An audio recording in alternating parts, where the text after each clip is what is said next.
O te whasisilatu to e amataliane te urmanga le whono au whaitula whono. Tari tonu umaua se whasinga malo se ale tautenga ma le tari ngā sua sa alo atu elpa i ol Palemene ma le tātou mao talo longa. Whaftai le atua lana whoai, ai maise lana wha malo longa wha wau pa i ol tātou maota, malolon sa. E whatati ese te urmanga le whono au whaitula whono mo le malo longa le tai au, o tātou o mai mo le saunoanga le fionga le minstao, o tupe i le tala whaatau au tu o tupe, o whaatatia le laulau a whono.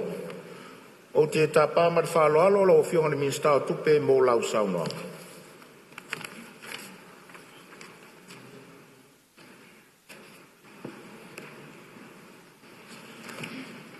Paftai lau fionga i le whonga whetalai mo lo wapanoa. Manatu o le a o le toe taina i tua le tili. Pe o te toe loto ia le lauti whatulalo i opa ia masa Samoa. Awai le mawhai se poto. O na wha o popo peto ese le atoa lio o le masina i o mamalu. Wa uma o na tosi lauti ma mamanu whatiti. I le fio ai o lau fionga i le au mamalu o le malotu tuatasi o Samoa. Laua fionga tui maleli i whanos wa lau vi va le toa le lua ma lau masiofo. A fio sui o le fono o sui tofia. A fio laua fionga i le fonga fetalai ma le sui fonga fetalai o le fono usu o Samoa. A fio laua fionga i le Palemene o le malo Samoa. Le kapeneta ma malu whapea minista langolango. A fio la fionga le whaamsino sili ma le laulau o whaamsino. Fio fo i lau fionga le taitai o le tuangai ma lau sui taitai. Ma sui mamalo le Palemene. E le whangalo ina le tapua inga le au whainga luenga titofia le atua. O loo whawhale le malu i tu e fia o Samoa. A wā le taua suina o le ipumai o le ola. Ai mai se ai le tapua inga tu mua mapule. I tu au mala taua, a inga i le tai ma le waa o fonti. O wha lunga o mata ngā luenga, ma wha la potopotonga le malo, ma Samoa o poto. O te whata alo whatu i le suafa manu malo Yesu Keriso. O le upo e whai le tua vasa, a sasi tanga le sautai, ua asa le whaiva. A le upo e whai tua vau, a ilo tanga le aliseu, ua e fua le seunu. A o la le tuspaia, e ui lava ina o savali i le vano le ata o le oti, o te le fefe lava i se mea leanga. A wā o e whaalangolango i le alii, e whaapei o le maunga o siona i lātou. E le whaangai tia, ai tu mau e whaapapau. E ui le tele o lui tau o lo whiangai mai tātou i le neiso i fuanga. Ai tu mau pea le alofa, ma le whaamaoni o le atua, i lunga o si o tātou atunu. Laua fionga i le whonga whetalai, e tu sai ma le tū la whono tu mau tasi toltas, e ia te au le avatele, e whai ai masui o le malo, e tu ina tuai i luma lau laua whono le Palemene mamalu, le tala whatatau au tu o le tupe, lua olua ono, lua olua fitu. Le tātou tala le tupe le nei, o loo atangi ai ngā luenga ma au nanga mo mia, Ina ia sitia le atina e o le te mau ainga, mo Samoa atoa. E au fiai nuu malalafanga uma, o ainga taitasi, matangata nuu uma. Mai le whaifa ato anga o lo ngalue, a watu langa tau fonga tau mafa. O whaipisinisi la iti o lo una ia atinae. O le tupulanga talavou o lo whai ma ave fua Samoa ia tunu I whafo.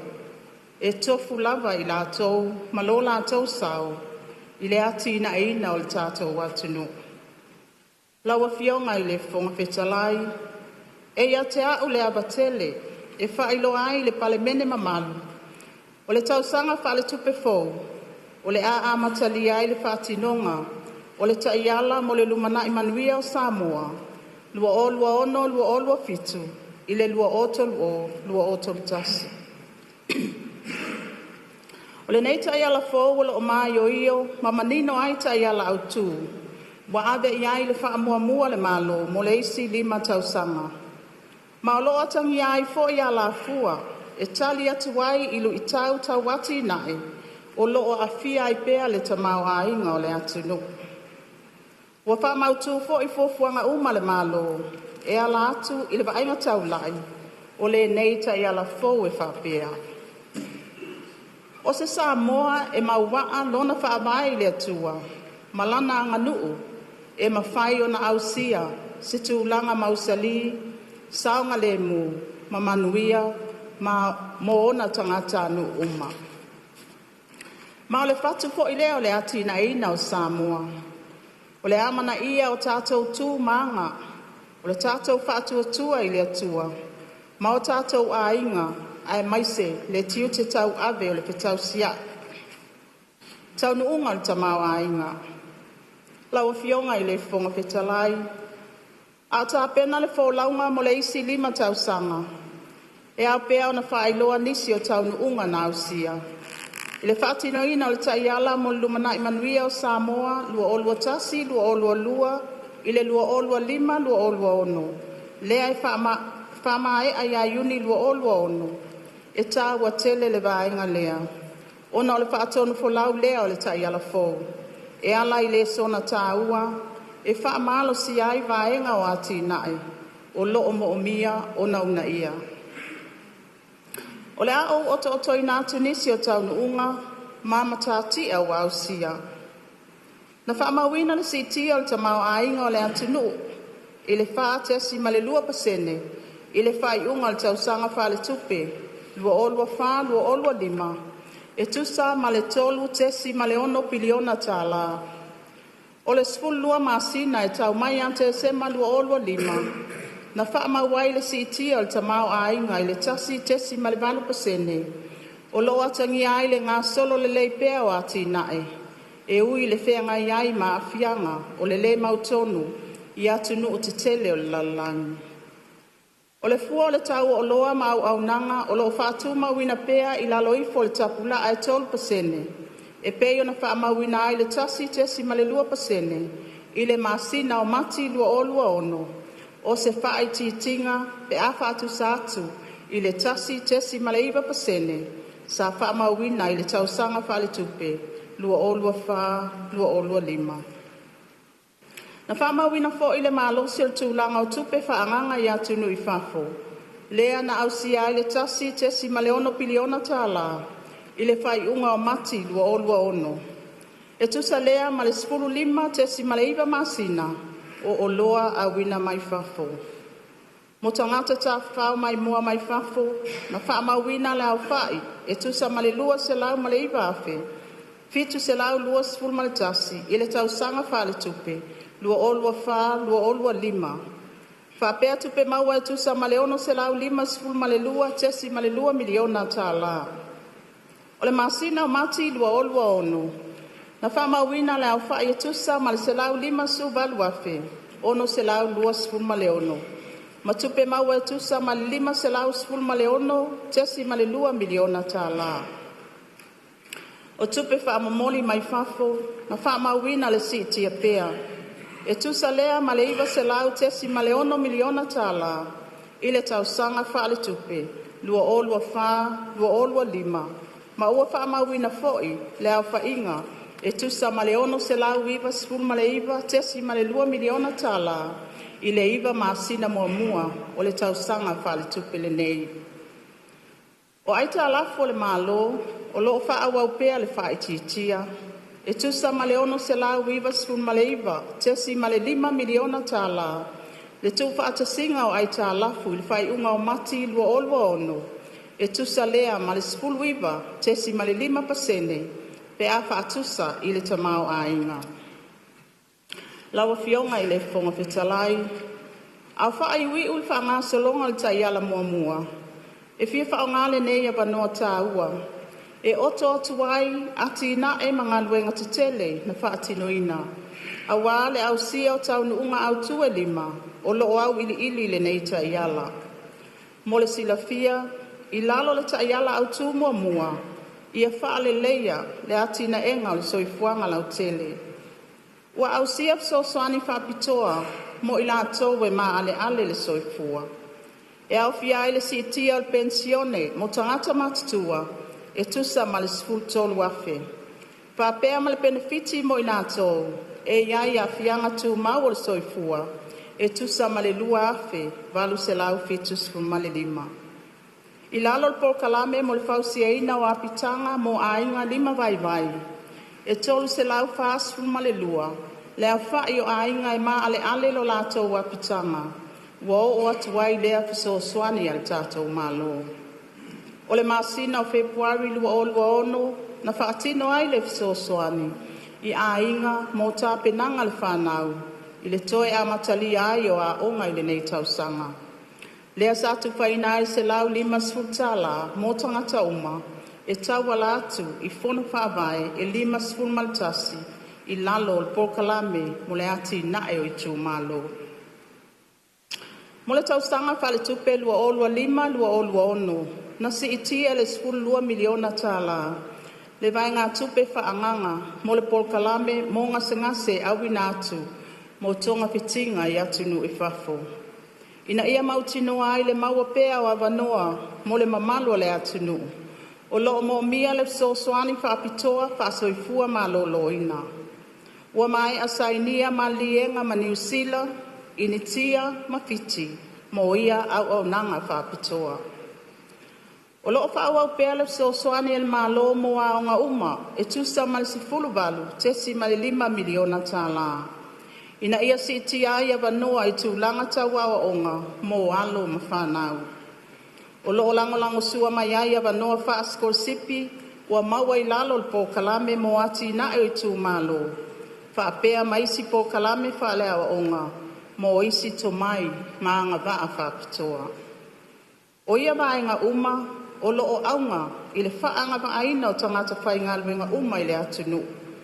Ma o le auna ia, i le whaamaoni ai o le fuafuanga, mo le si itia o to mai maanga waa o tangata whaingalwenga uma, lua olua 5, lua olua ono, i le lua o toluiva, i le lua o whaasfulu. O isip soani mo ainga, na tui nātu ai le 1 miliona tala, i le whaalaputonga mo whale a Samoa. Ina ia si iti ai a wanoa mo le fausiaina o apitanga fou mo ainga. Ai mai se ainga to tele. Na whailoa le mawalunga le manaonga mo le neif soani. Ina ua whaamauina ai le fitus fulfao ainga, na whaamanuia ina talusanga, mo ia no ngā tupe e maa ia inga. E tusa lea ma le wha tesi, ma le wha 10 miliona tala lona au whainga. O loo whaatupla ia pēr talusanga e anga waa i lea soani. Ma ua atangi ai le tā ua le nei langolango, i le siti ai o tūlanga le lei o apitanga, ai maise le siti ai o le soifua le lei ma le tamau ainga. No tui nātu fo i le vai ngā tupe le ofisa mo le atina inga o pisinisi la iti a Samoa. Mono no ngā tupe fisosoani mo pisinisi la iti e tusa ma le 3 miliona tala. Ma ua whaamauina ai le 2 se lau ono sful ma le iwa o pisinisi la iti na maua lea fisosoani. Na tui nātu fo i le sful 3 miliona tala i le whale tupe mo le atina ina o Samoa. Mo no ngā tupe fisosoani mo pisinisi o lo awina atu o loa i whafo. Pisinisi ngā osi o loa, o pisinisi tau whātoanga te tele, māti nae tau tangata ta whao mai mua mai whafo. Mai tolu sful pisinisi, ua wha matu atu iai lea sosoani. O le ta iala au tū lua, whaalau tele ina o tamau ainga, ma ngafa tau lima ina. Na whaamauina le tūlanga le leipea o le tamau ainga, ona o le langolango o nisi o te alonga whaavao malo. Lea na tali malo ai Samoa, e pei o le ta amilusanga whaai tūlangi el paskeki. Mo i lātou e lalos fu fitu tau sanga. O le suenga si ampini o le whaanga tama o le pii, whaapea le tau vanga whaavao malo, mo si isi inga ua mea mamaka. O ia whaanga tama na si iti ai le numera o i lātou nasia si mai, whaapea le si iti au nanga whaapisinisi, e pei o whalital malo, o whai pisinisi tā vale, maisi pisinisi la iti. Na whamauina fo ile sful pasene, na whatupla i ai le au whainga o tangata whainga luenga i tutono o Samoa. Lea na au sia le lua suvalu a feono se lau sful maleono, ia te sema lua o lua lima, pe a whatusa i le lua sful ono afe, ma le fitu sful lima, na whamauina ia te sema lua o lua wha. Na whatina fo i le malo nisi o ala fua, e una i ai le whatupla inga o oloa nga osi i le atunuu. Ina ia whaatele ina ai o loa e au minatu i whafo. E au fia i nei tau mawhainga, le whaavai ina o le whaalapot putonga, mo o loa au minatu i whafo Samoa. Ma le whausia ina o le whale whapitoa, mo le tāpena ina o loa i a tele. O ia ngā luenga, e soani tele lea, i le tāpena le leia ma le malu te wina o loa au minatu i whafo. A wale au sia o tapula a tala whengai, ina ia whaalau tele ina aia wanoa mo o loa tau whātoanga e au wina atu i whafo. O le ta iala au tūtolu, saonga le mū ma le whātua ina o pūlenga le lei. Mo le puipuinga o nuu mālala whanga, o lo whaatino pēl whaalau i loa whaalau i tele, i le atu nuu atoa mo le te e atu i whala au whaasaina. Ma o le whaataa ua fo i lea le mālo, e ngā lulue so tau au ai maitu tino uma o le atunu. Ina ia tau fia, matafi e sea le nei whawhi tauli mai si o tātou atunu. O loo whaau au fo i le pōkalame o le pola pui pui, mo le tui titia o le sawa aina o tinam tamaitai, talu mai o ke topa lua o lua wha. Na tasala ina fo i le ofisa whapitoa mo au nanga tau pui puinga, le ngata i whale i tua sivi. Ia Februari lua o lua ono. E una i ai au nanga tau puipuinga, ma le wha amalo sia o tū la fono i sawa. O ati ina e wha teknolosi ilo na wha ngā ina, wha pēr tū langa tau puipuinga, o loo ave pēr i ai le wha mua. Ma le apso soani tele lea, i le wha tinonga o le fuafuanga, mo puipuinga tau wha teknolosi, lua o lua lima lua o lua ono, i le lua otol tasi, whaapea le whainga whaavae, mo whamatalanga ma teknolosi, lua o lua lima, lua o lua ono, i le lua otol tasi, e peo na whaalau i loa aloa ia aperila lua o lua ono. O le whainga paanga whaavao malo ma le atunu o Peliz, lea na aloa ia Februari lua o lua lima, whaapea le whiangainga, tau whi malanga inga i le vātea ma le malo Amerika, lea na sainia le masina o mati lua o lua ono, o loo whaailo atuai le whaalau te leina pēa, o whainga pā anga le lei, ale tātou mālo, mātunu o te tele o le lalalangi. O loo whaawau fōi o na munmuta ia le mālo, ia le whaatinonga o ngā luenga, e tusa ma le whaanga solonga manino, ma pūlenga le lei, ma o le awha amalo si atili, le whaatinonga o le whainga whaavae, ma fuafuanga whaatatitia le atunu, e te e atuai i whainga whaala atua. O lea whainga whaavae o le awhau si ai a la fua mo suenga, e fō i ai ni whaasea unga, e ono tuu ina mai a ngai au nanga ese al malo. O le ta iala au tū wha, si o manga malupuipuia, masuinga o le tau. O loo whaau au pēa tātou ngā luenga, mo se si o manga mautū. E au fia ai le whaaleleia ma le pui pui au puna vai whanua e tusa ma le ono se lau eka. E whaapea whaatinonga o ala fua e tui titi ai a fianga le tau i to tono vai ngama oti uma o le tamau ainga. O te sema lua o lua lima na whaalau ilo ai le li poti lon tolu o Samoa mo ana tapula ai saufanga ai le whaititia o a fianga le tau. Ma o loo whaamawina ai fuafuanga uma mo le whaititia o kasa o ona o loo a fia ai swinga le tau. E au fia ai ati na e tau malo si anga whaafowina whaapea le tomai. E tāpena ai nuu malala whanga mo le tali atu ia fianga le tau. O isi ati na e tau malo si anga whaafowina o loo au fia ai Palemene mo nuu malala whanga. O loo whaawhainga tā o na o iai le tise. Whaapea le whaapi ina o mo li e ola i le la i le taulanga o apia. Le maketi fōwi sa walalo le ana talaina le masina o mati lua olua ono. O loo whaolaina atoa le whale le malo si anga mai le la. Ma o se ati na e mua fo i lea tau malo si anga whafowina mo whale te tele le malo. I le tali atu i a fianga le tūlanga whale tono le tise, e peo na moli mawina le tau sanga taluai lua olua lima, o loo whaatino le whaamatu ina ato tau i tau tupe, mo o loa alu i le tise a pisinisi ma a inga na a fia. O loo whaawau fo inga benga whaaleleia i a fia le tise, whaapea le whaatatitia o fuafuanga, mo le mataitu ina le leo ia a seta tele. O le taiala au tū lima, tūlanga i ngā luenga le malo, maati na e tele. Ua whausia e whaalaputonga le malo, o loo nafa, maati na e tele. Ia fuafuanga mamao a wale whaatūlanga ina le lei o ngā luenga tele. Ina ia mausali ma le lei ato atoa. Le tu ina ato au nanga mo umia le malo. O isi ngā luenga tele le malo lo whaawau, e au fia ai le whaaleleia o awala te tele matali ngalu. Whaopopo iai ma awala ngalu e, mati na e o wafu, e ala atu i le Palemene, mo ati na e a le tū malo. Le whaalau ilo ina o le upenga te whailangi mo whaamatalanga mo au nanga le malo. O loo una ia ai le whaonga ina o au nanga wha teknolosi. E whaawhainga o fie ai le tuina mai, o whaamatalanga i le mamalo le atino. Lawa fionga i le whonga whetalai.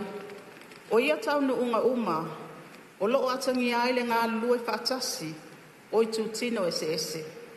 E au fia ai mā tātou pā anga mo le atina. Wa whausi ai fo i se whaawai mausali, a wāle tātou fō launga mo le lumana. Painga tau lai o le tamau a inga. Lawa fionga i le whonga whetalai, masui o sufono. Le tamau a inga o le lalolangi, o loo fuafua e ono whaatupla ia i le tolu tesi ma le tasi pasene i le tausanga lua o lua ono. Ma le tolu tesi ma le lua pasene i le tausanga lua o lua fitu. O loo atangi aia a fianga o fe ese a inga mataua whaavao malo o loo whaaua o pia. Ma o le a whaatupula ia ai le mautonu i tūlanga tau fe whaataua inga. Tūlanga i atina e tau tupe ma le tamau a inga. Ona o ia a fianga mai mea o lo tutupu i le lalolangi. E ono si itia le mu le tamau a inga, mo le itu langi al Pasifika. Mo Samoa la baia, o lo fuafua, e si itia le tamau a inga i le tolu, pasene, mo le tausanga wha le tupe lua o lua fitu, mai le lua tesi ma le valo pasene, o lo fuafua mo le tausanga wha le tupe lua o lua ono. Ma o lo fua nga i le whaatinonga o ati nae, ma ngā luenga wha mua le tai ala fōu mo le lumana i manuia mo Samoa. E ala atu i le ngā lulue whaatasi whaapaanga, ina ia whaasafua pesosoani mo le soifuanga lautele. Whaalautele ina o le tamau a inga, whaapea le whaatinoina o ati nae te tele. Whaavai o le tala le tupe. Lawa fionga i le whonga petalai masui sufono, le tala whaatau au tua le tupe le nei, o le a matalia i le whaatinonga o le tai ala mo lumana i manuia o Samoa, lua o lua ono, lua o lua fitu, i le lua o tolu tasi. Le ai fuafua, e whaatinoina le whaalau i loa le vai asa fōu. O le nei fuafuanga mamao o loo taula i ta iala au tu e lima, ma o loo langlango ina e vaenga wha mua mua i lalo ta iala au tu ta i tasi le nei. Ta iala au tu mua mua a tina enga o le soifuanga lau tele. Ta iala au tu e lua ta mau ainga ngaka tau lima ina. Ta iala au tu e tolu, pa tua ina o pulenga le lei, fa mamaluina o tu la fono, ma le saonga le mo. Ta iala au tu fa, sio manga malupuipuia, ma ia fianga o le tau. Ta iala au tu lima, le lei fa tu langa ngaluenga te tele, ma ngaka tau lima ina tina e te tele le malo. O le tau no unga o ia ta iala au tu e lima, o loo fa avai ia nga tau si o le ainga Samoa, po le ainga poto. E fa tau ai so tanga ma anga tau sili, ai mai se le ngā lulue so tau au, ma le ngā lulue fe oi ai. O le ati na inga o le atu nuu, e le o se matawhai oi na o le malo.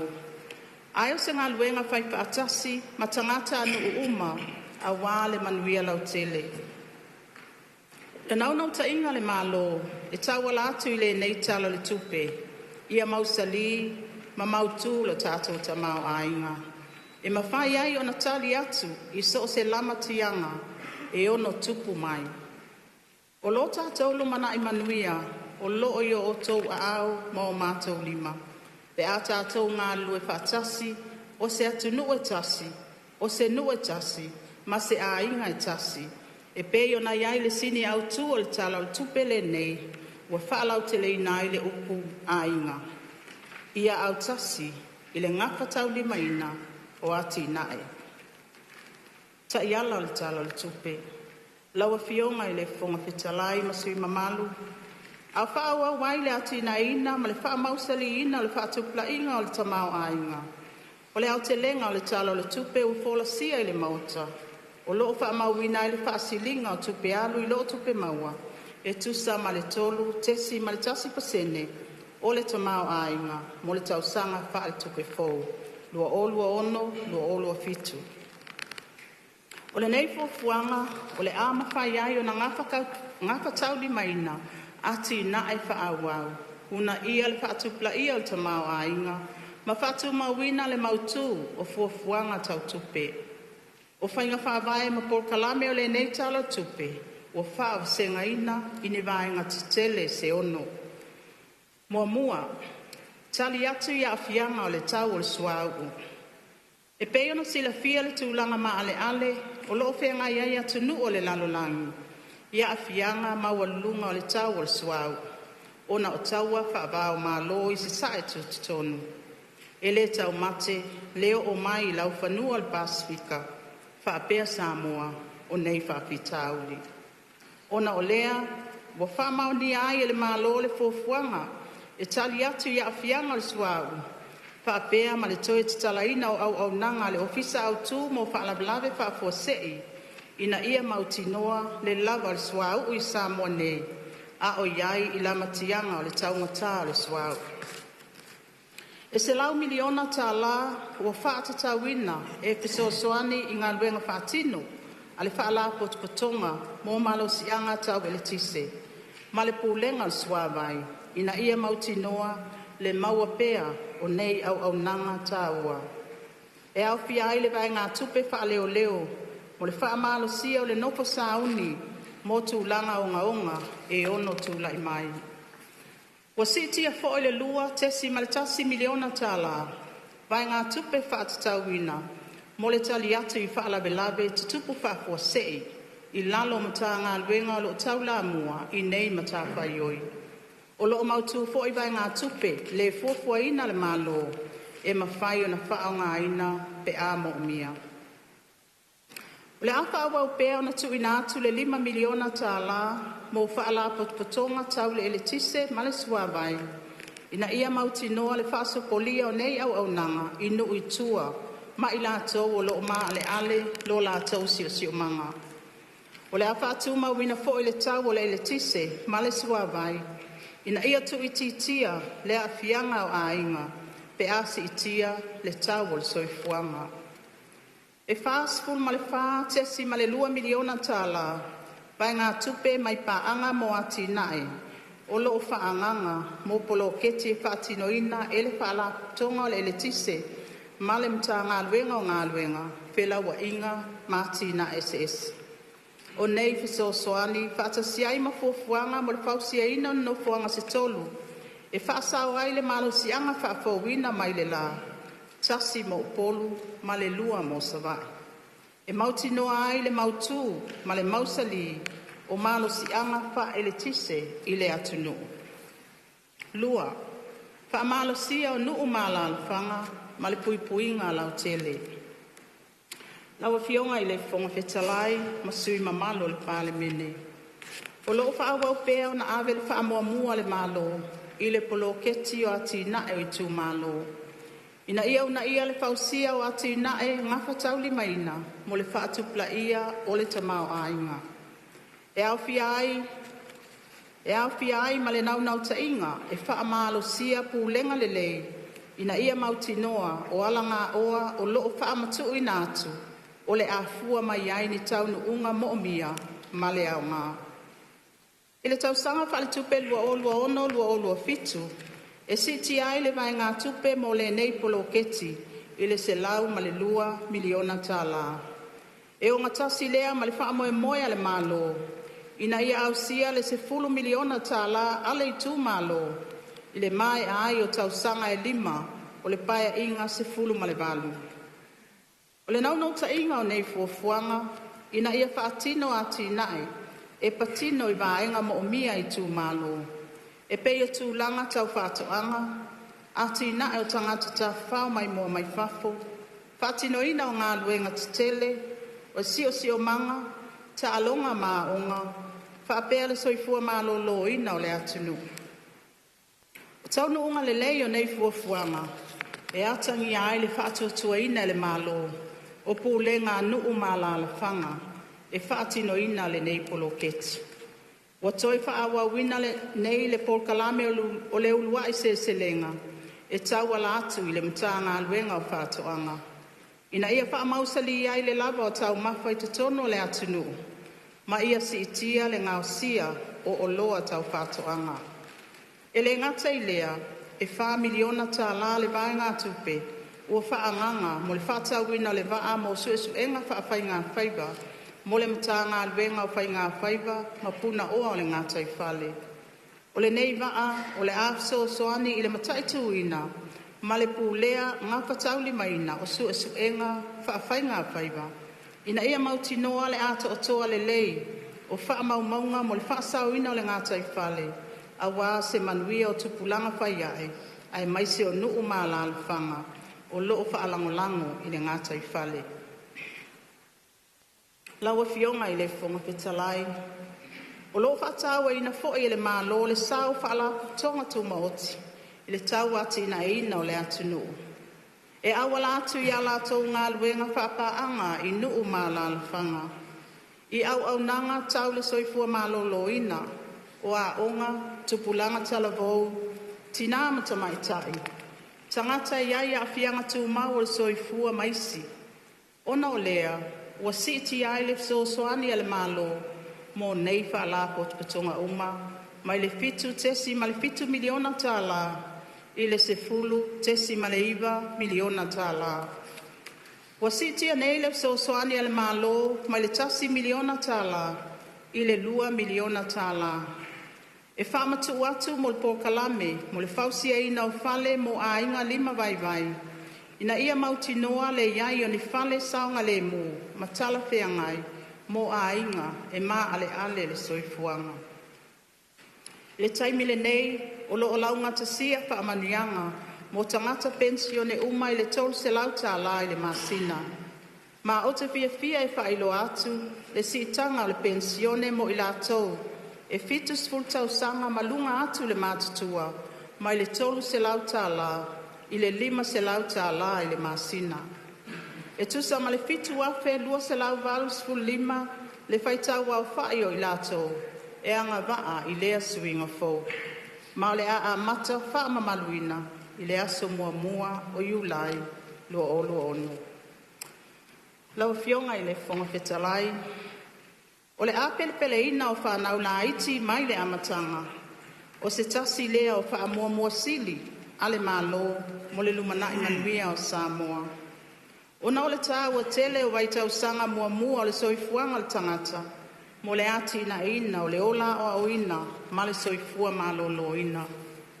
E tusa ai ma le whaavaa, mo le tapu ina o langa a mata o le whanau I Samoa, lua o lua wha, I le lua o tolu wha, e lua 10 miliona tala le vai ngā tupe, ua fuafua ina mo le amatalia, o le polkalame so soani e le malo, mo whanau witi, e le vā o le o a ngā i le tolu 15 sina le mātutua.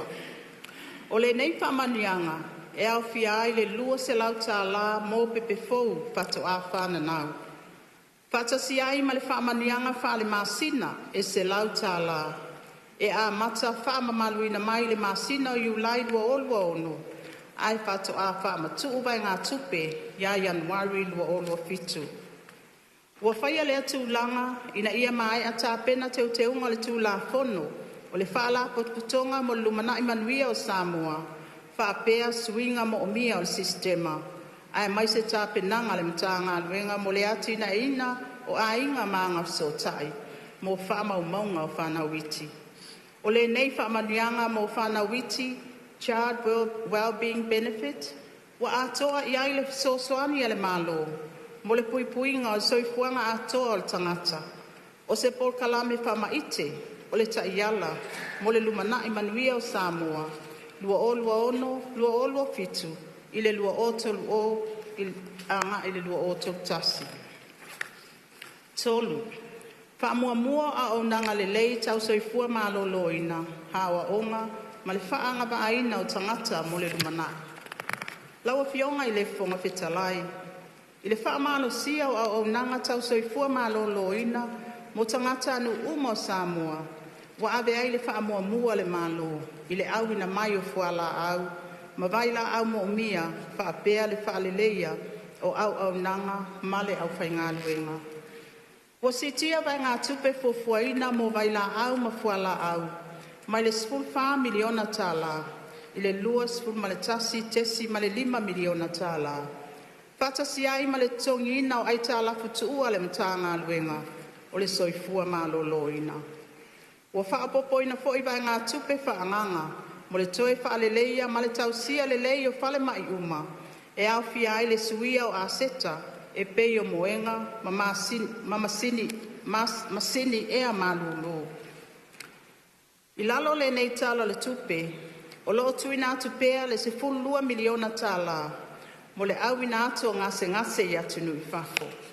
E le o mawhai o na tonga pitia I Samoa nei.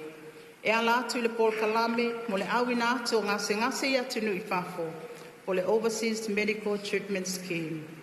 O loo whaawawina foi le lango le malo, mo I lātou ua whaawina mai a ua onga whaasoifua maloloina, ma ua whaanganga I vai ngā tupe. E tasi te si maleono 3 miliona tala, ina ia whaamalu sia pēa ngā waa, male le leio nei au nanga.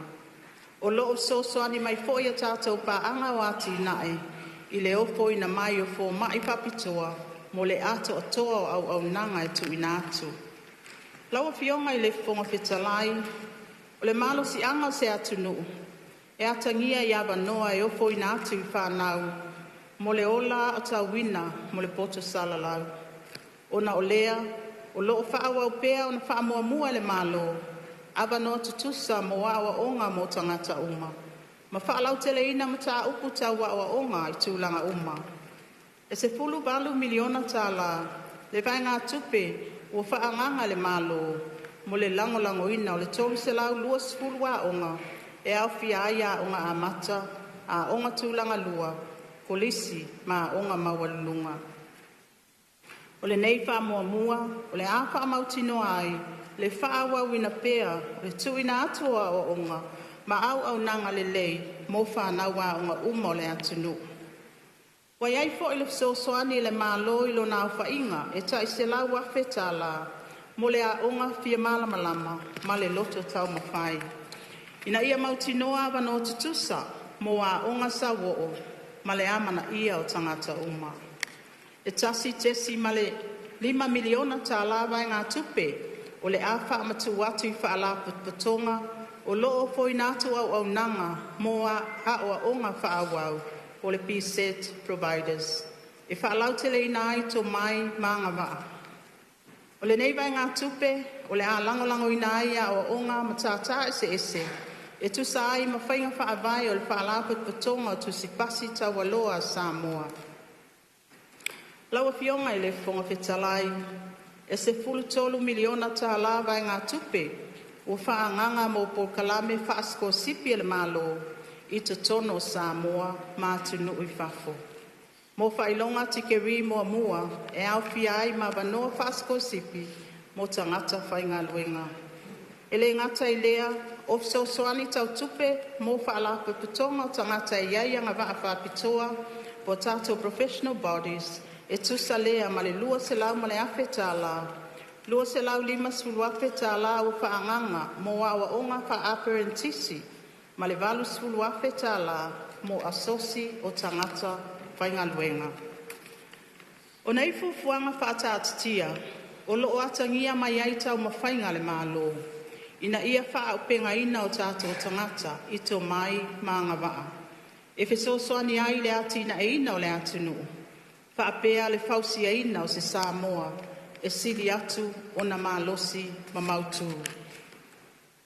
Wha malosia pūlenga le lei, wha masinonga tonu, ma le wha maoni o maenga taui au nanga le malo. O pūlenga mausali ma au nanga le lei, e tā ua mo le ausia ina o le ngapa tau lima ina, o ati ina e o so o se atunu. O le tala o le tupe lua o lua ono, lua o lua fitu, o loo whaawa wina pea o na whaatupe ina nei tau mawhainga e whaamalo si ai pūlenga le lei, whaale lei au nanga le malo. Maawa noa tutusa I so soani tau tū la fono mō tangata uma. E tusa ai mali fuafuanga mo le si iti o to mai manga wa au tangata whainga luenga uma lua o lua 5, lua o lua ono, le lua o to luiva, lua o whao. O le awhatino ina le maloni au wala e whaale leia ma si iti ai le to mai maanga waa o tangata whainga luenga uma au wā au nanga tau sili. O le tala whaatau au tu o le tupe lua o lua ono, lua o lua fitu, o le awha awaina i le mtanga luenga o whainga whaiva ma puna o le ngata I whale. Pūlenga al porkalame mo le ati na au tu malo ma le mtanga luenga. O le ati na ina o a inga maanga fsotai. O nei suinga, o loo atangi ai whatu na inga le malo, ina ia mauti noa le sili atu o na le lei, le tu ina atu au nanga mō tangata uma. Lau fionga I le fonga whetalai. O le ami o tonu ma le whaamaoni, o loo avea pea ma poutu mō pūlenga le lei. O lea u whaamaoni ai le ka peneta le taiala mo le suesueina u fuala au whasaina mo le au whainga aluenga le malo lua o lua 5. E atangi ai le whaamamafa ma le whaamuamua le malo I le ustaia o tūlanga tau sili. O le nei fuafuanga o le a whaasolo lo na whaatinoina I vaenga o au nanga le malo.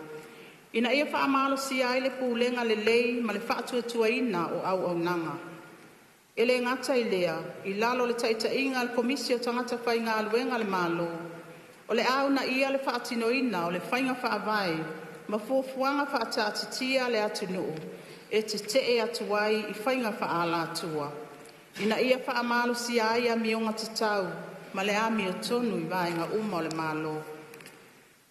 O le awhaalau tele ina o soani, e anga wa ai tangata anu, mo au nanga whaalo ia po le legal aid. I le whaamasinonga e tusai ma le toi iloiloina o le whainga whaavai, ma ua whaanganga ai le ono se lau ma le awhi tāla. E 4 miliona tāla vai ngā tupe whaanganga mo le vaenga mua le whausia ina o le whale whaamasino, ma whale whaamautu ai whaamasino I savai.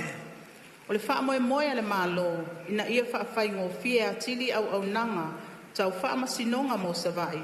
Ma whae titi ai le whemalanga ai I taimi o tau alumanga o whaamasinonga. E ala I nei whainga whaavai, o le a whaau au pēo na whaamalo sia e le malo, tūlanga maualunga mo le ami o tonu. Ma si itia le whaaleleia o au nanga lau tele. e au fia ai ma au nanga tau I whaamasinonga mo Samoa. 5. Langolango ina o le whaatupula ia o le vaenga ma oti tau pisinisi ma le whaalau teleina o ati na e o le tamau ainga. Lau fionga I le fonga fetalai. O le langolango ina mauna ia o ati na e tau pisinisi te tono o Samoa. O le a whaatupula ia ai a wanoa whainga alwenga ma le mauwaa o le tamau ainga.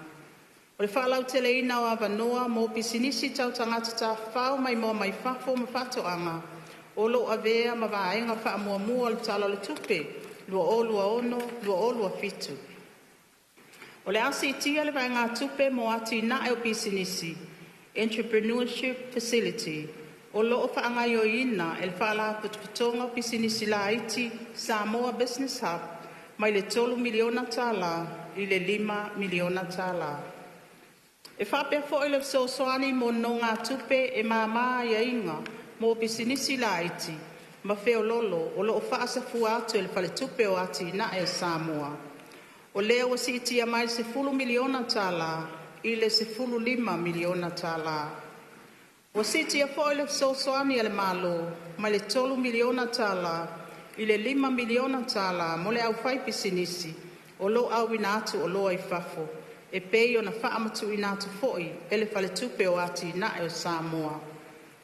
O nei fuanga mo sosoani tau tupe, ua manatu le malo, e avea ma awala e fausia e sio manga, e mawhai ai o na whaalau teleina pisinisi, ma sosoani malosi le ati na ina o le tamau a inga o Samoa.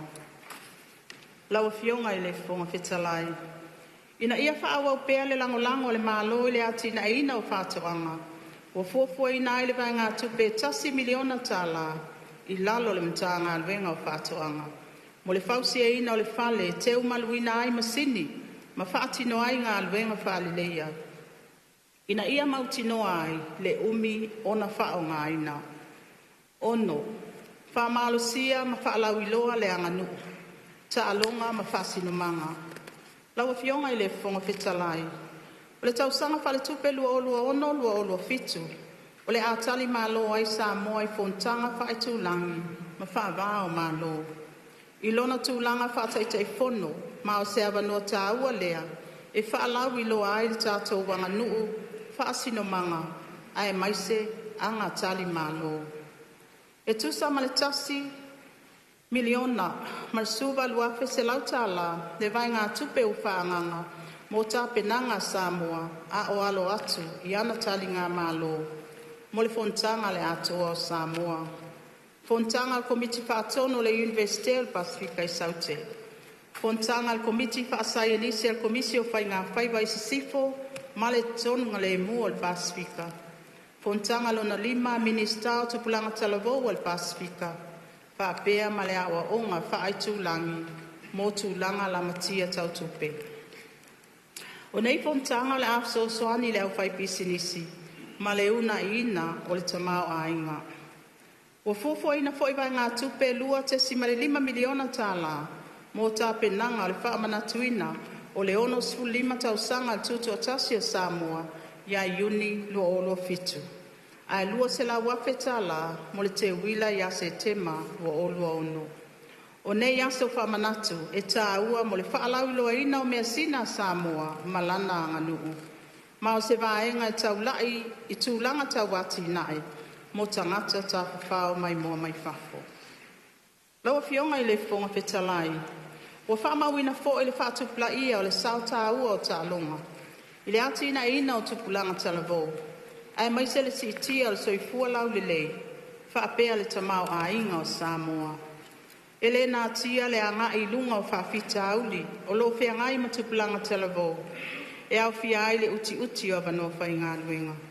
O le tango fia ma le tua I fuala au whasaina, o sauwanga ma le tau mamao ma o lato whasino manga.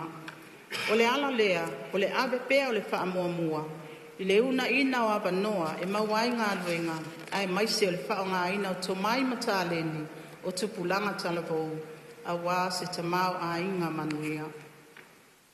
O le nei tūlanga o lo atangi ai le whabaina o le mtanga alwenga o ta alonga, ma la ngā oa mo le fia o tangata. Whape fo ile amana ia o se vaenga maoti to tono le taiala mo le lumanai manuia o Samoa. Maolo fatu mawina pea le vaenga tupe o ati na e mo taalonga i le 1 miliona tala mo le tausanga pal tupe lua olo fitu i lango ina ai asosio taalonga ese taalonga fai taulia i tono nuu mafio anga taalonga fa vao malo fa pea taalonga o lo tali malo ai Samoa matu umawalunga ai le tūlanga o Samoa i le lalanga. O totonga le tala le tupe. Lau fionga i le fonga fetalai masu Yusufono. O le o toina tuloa maenga uma. O le tala whaatau au tu o le tupe. Mo le tausanga wha le tupe. Lua olua fitu. Tu whaatasinga o tupe maua. Tasi le piliona. Lua se lau valus furma le 5 miliona. Fitu se lau sfulu wafe. Maleiva se lau tolus furma le 5 tala. Whaatupe maui. I tupe maua maasani, tasi piliona, 4 miliona, ma le tolu su whaape, lua se lau sfulu ma le iwa tala. Tupe wha mea alofa mai whafo, lua se lau fitu sfulu ma le 1 miliona, ono se lau fitu sfulu ono afe, fitu se lau sfulu ma le 5 tala. Tu whaata singa o tupe alu i le taimile nei, tasi piliona, 5 se lau miliona, 5 se lau valu sfulu afe, ma le lua se lau valu sfulu ma le valu tala. Patupe mai tupe alu faltu la fono, se lau 1 sfulu ma tasi miliona, valu se lau valu sfulu ma 5 afe, fitu se lau 5 sfulu tala. Por kalame o tupe alu, tasi le piliona, 5 sfulu miliona, 5 sfulu tolu afe, 5 se lau valu sfulu ma tasi tala. Tupe fa alu le fofuaina, tolu sfulu 2 miliona, fitu se lau maletasi afe, ono se lau sfulu maleiva tala. Tupe alu mo ati nae, lua se lau sfulu male 5 miliona, iwa se lau tolu sfulu male valu afe, valu se lau iwa sfulu male fitu tala. Fasilinga tupe alu I tupe maua, lua se lau sfulu male 5 miliona, valu se lau ono sfulu maleiva afe, tolu se lau 5 sfulu male tala. Mai whaatupe ina mai whaune ngā tupe mama, e whaatupe ai ngā luenga tau ati nae. I le whaasfulu ma le tasi miliona, wha se lau 5 sfulu tolu afe, fitu se lau fitu sfulu ma le 1 tala. O tupe so soani tu sao ma le tala le tupe, 5 sfulu 5 miliona, 5 se lau valu sfulu afe, fitu se lau 5 sfulu ma le tasi tala. O fesuia ingo tino I tupe le malo, se lau sfulu ma le 5 miliona, tolu se lau 5 sfulu ma le 5 afe, fitu se lau valu sfulu ma le fitu tala. O le au te lenga le tala le tupe, mo le tausanga wha le tupe lua olua fitu, o loo wha mawina ai se whaasilinga o tupe alu I tupe maua, e lua se lau sfulu ma le 5 tesi ma le miliona tala. E tu salea ma le tolu tesi ma le tasi pasene o le tamao ainga. I lalo le awibi o whaamaumaunga o tupe le malo o le GFS. Whaamai o tupe maua, lawa fionga I le fonga fetalai. O le nei talo le tupe, o lo atangi ai le nau ta inga whaawau o le malo. Le fatu mauina o le pasene, mo le la fonga whaapopo I lunga o loa ma au nanga.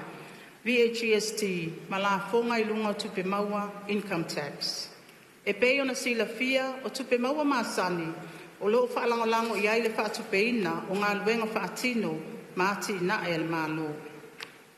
Mai tūma wai le whaamuamua I le una ia o lo nā oina e tauala atu I le whaamalo sia o le mulimuli tainga o taiala ma whainga whaavai tau la fonga e pei o na matai tu e le mta ngā luenga o tupe maua ma le mta ngā luenga o tiute. Wa whaamawina si tia mawalunga o tupe maua mai la fonga I le 0.5% mo le tausanga wha al tupe, lua olua fitu. E au fia ai ma le 12% wha popo, I lunga o la fonga, mo ta paa lea e a mata wha maluina, I le aso mua Januari, lua olua fitu. O lo iai fo I le nau ta inga, o le asi tia le la fonga o tupe maua, mai tutongi fua pauina, o au nanga le malo I le whapasene, I tonu o le tausanga wha le tupe. Ngā luenga whaatino, māti nae, o loo ave iai wha mua. Lawa fionga I le fonga fetalai ma sui mamalo le Palemene. O le au te lenga tupe whaalu, o whaatitauina mo le tausanga whaale tupe, lua ono, lua o fitu, e tusa lea, ma le tasi, tesi, ma le 5 biliona tāla. O le nei au whainga, o loo au fia ai ma tupe whaatitauina, mo polo keti tau ati nae. E whaatupe ina e paanga mo ati nae. O loo atangi ai se sitanga, e tusa ma le 2.10%, pe a whaatusa atu I le tausanga whaale tupe, ua mawai. Lawa fionga I le fonga fetalai. O le a o wau ili nā tuloa vai ngā tupe, ua whaatauina mō matanga luenga, ma whaala putonga taitasi, mo le tausanga whaale tupe, lua ono, lua fitu. Mua. Matanga luenga o whaatoanga, 2 miliona, fitu se lau tolu su fitu wafe, se lau maleono su tala. Ngā luenga whaatino mta ngā luenga, se 2 miliona, fitu se lau fitu male fitu wafe, iwa se lau su maltasi tala. Ngā luenga whaatino e tuina atu isi vaenga, 5 miliona, tolu se lau fitu su tolu wafe, male valu su maltasi tala. Mai au fia ai le whaala putonga, suenga whaasai nisi. 5 miliona iwa se lau valu su maltolu wafe, male valu su maltasi tala. Lua se lau wafe mo le sosaiete mo le puipuinga o lafu manu. Se lau 5 sfulu wafe mo le whaala putonga o tina whai pisinisi. 2 sfulu wafe mo le asosio whai whātoanga Samoa. 2 sfulu wafe mo le asosio tamaitai whai whātoanga I Samoa. Ngā luenga ia vea ai masui o le malo. 2 miliona, 5 se lau valu sfulu ono afe, se lau male ono sfulu male valu tala. Mata ngā luenga lona lua, mata ngā luenga o pisinisi, a la manuia maleipa. 2 miliona, tolu se lau fa sfulu male tasi afe, ono se lau 5 sfulu tala. Ngā luenga whaatino mta ngā luenga, 1 miliona, fitu sfulu tolu afe, ono se lau tolu sfulu male whaatala. Ngā luenga whaatino tu ina atu isi vaenga, se 10 miliona, fitu se lau fa sfulu afe, se lau male 2 sfulu male 2 tala. Mai au fia ai le soani, mo le ofisa o tangata ta whao mai fafo, 2 miliona, 5 se lau afe, se lau male 2 sfulu male 2 tala. Fa se lau 5 sfulu afe, mo le whaala putonga, o le au whai pisinisi a la manuia o Samoa. 5 se lau 5 sfulu afe, mo le whaala putonga mo le atina eina o pisinisi la iti. Se lau afe, mo le whaala putonga o pisinisi ngā osi o loa. Se lau afe, mo le asosio pisinisi faltad māloa Samoa. 2 sfulu afe le soani, mo le whaala putonga o pisinisi sa la whai. 2 sfulu afe le soani, mo le asosi a le au whai manua Samoa. Ngā luenga e vea ai masui o le mālo. 2 miliona, 5 se lau 2 su fitu afe, valu se lau 5 sfulu male whaatala.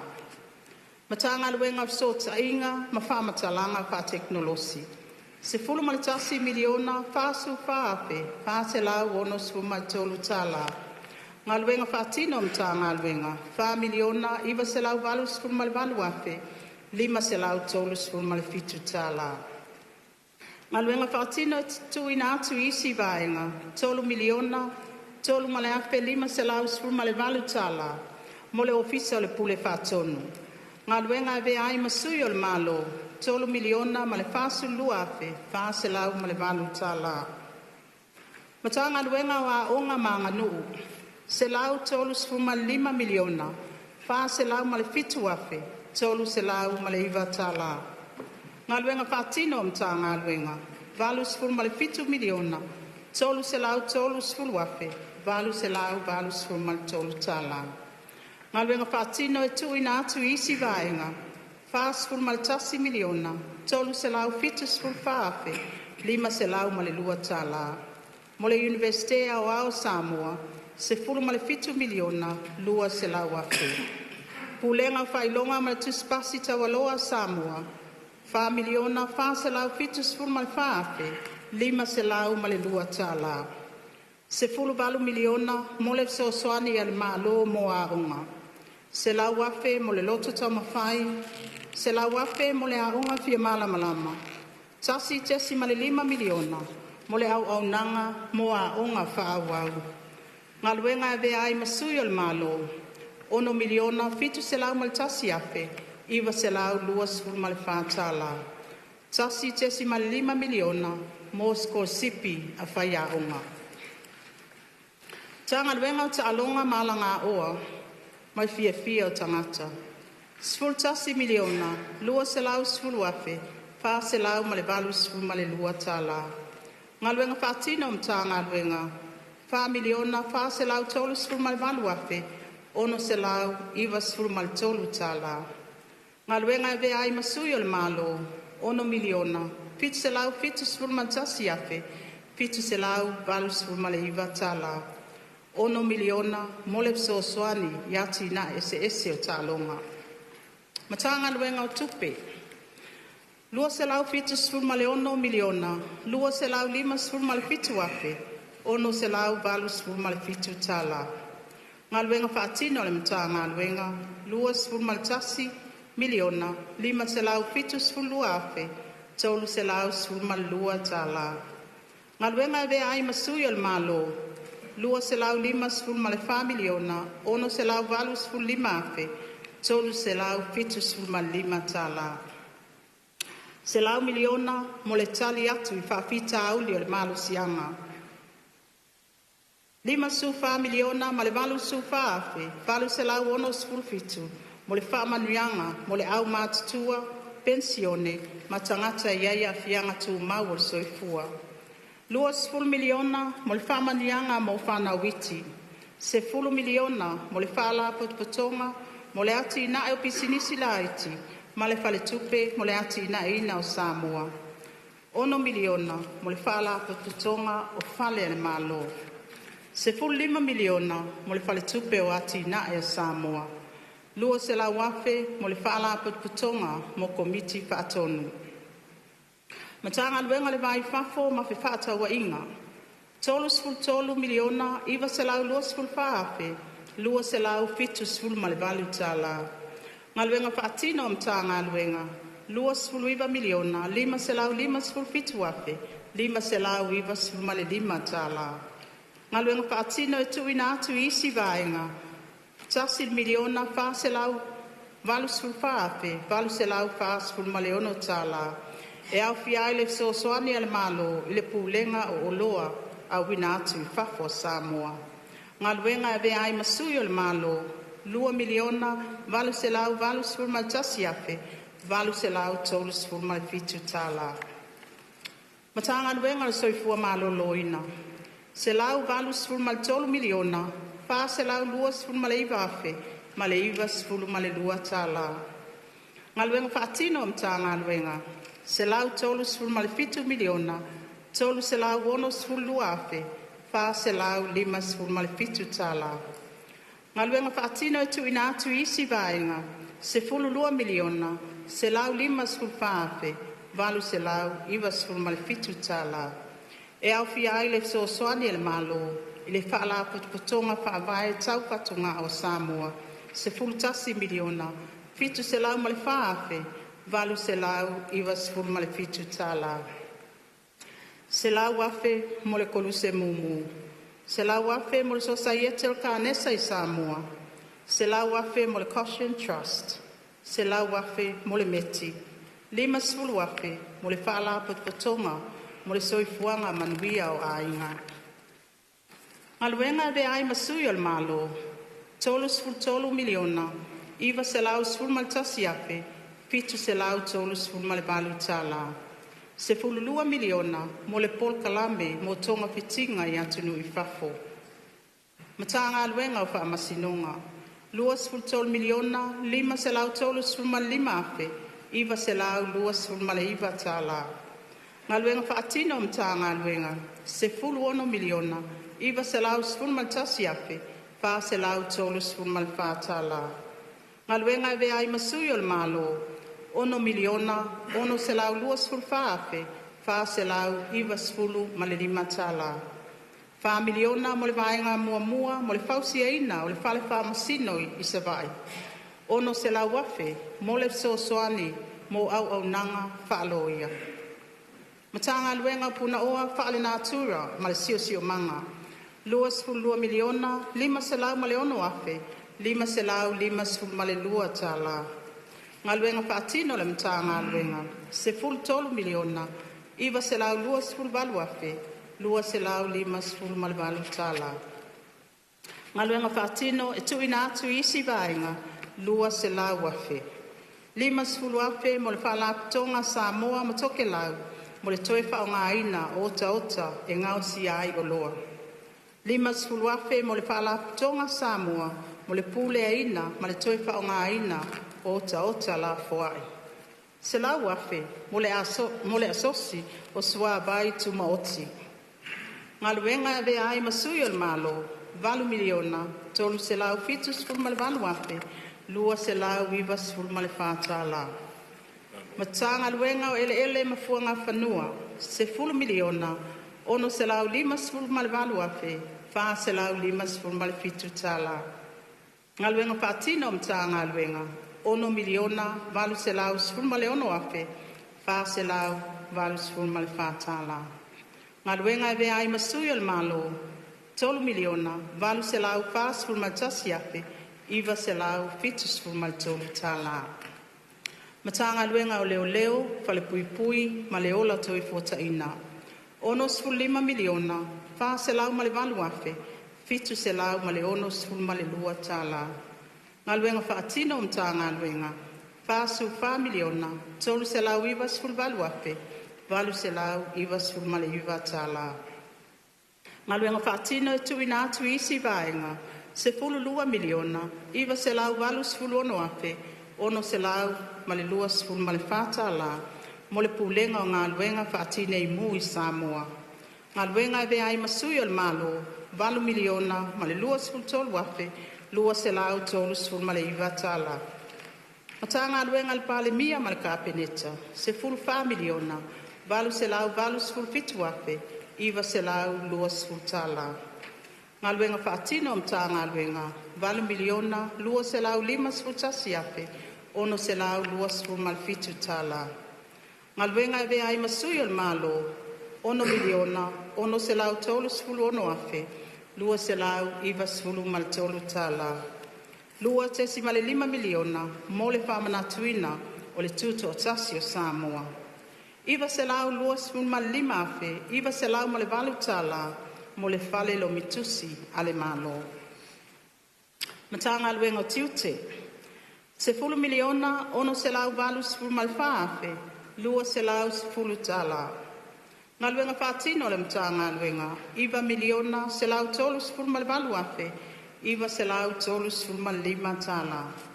Ngā luenga e vea ai masui o le malo, 3 miliona, 5 se lau 5 afe, 2 se lau 7 ma le 5 tala.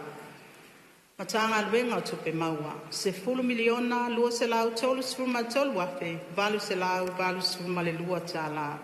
Ngā luenga whaatino le matanga luenga, 1 miliona, 5 se lau 4 ma le 3 afe, 3 se lau 2 ma le lua tala.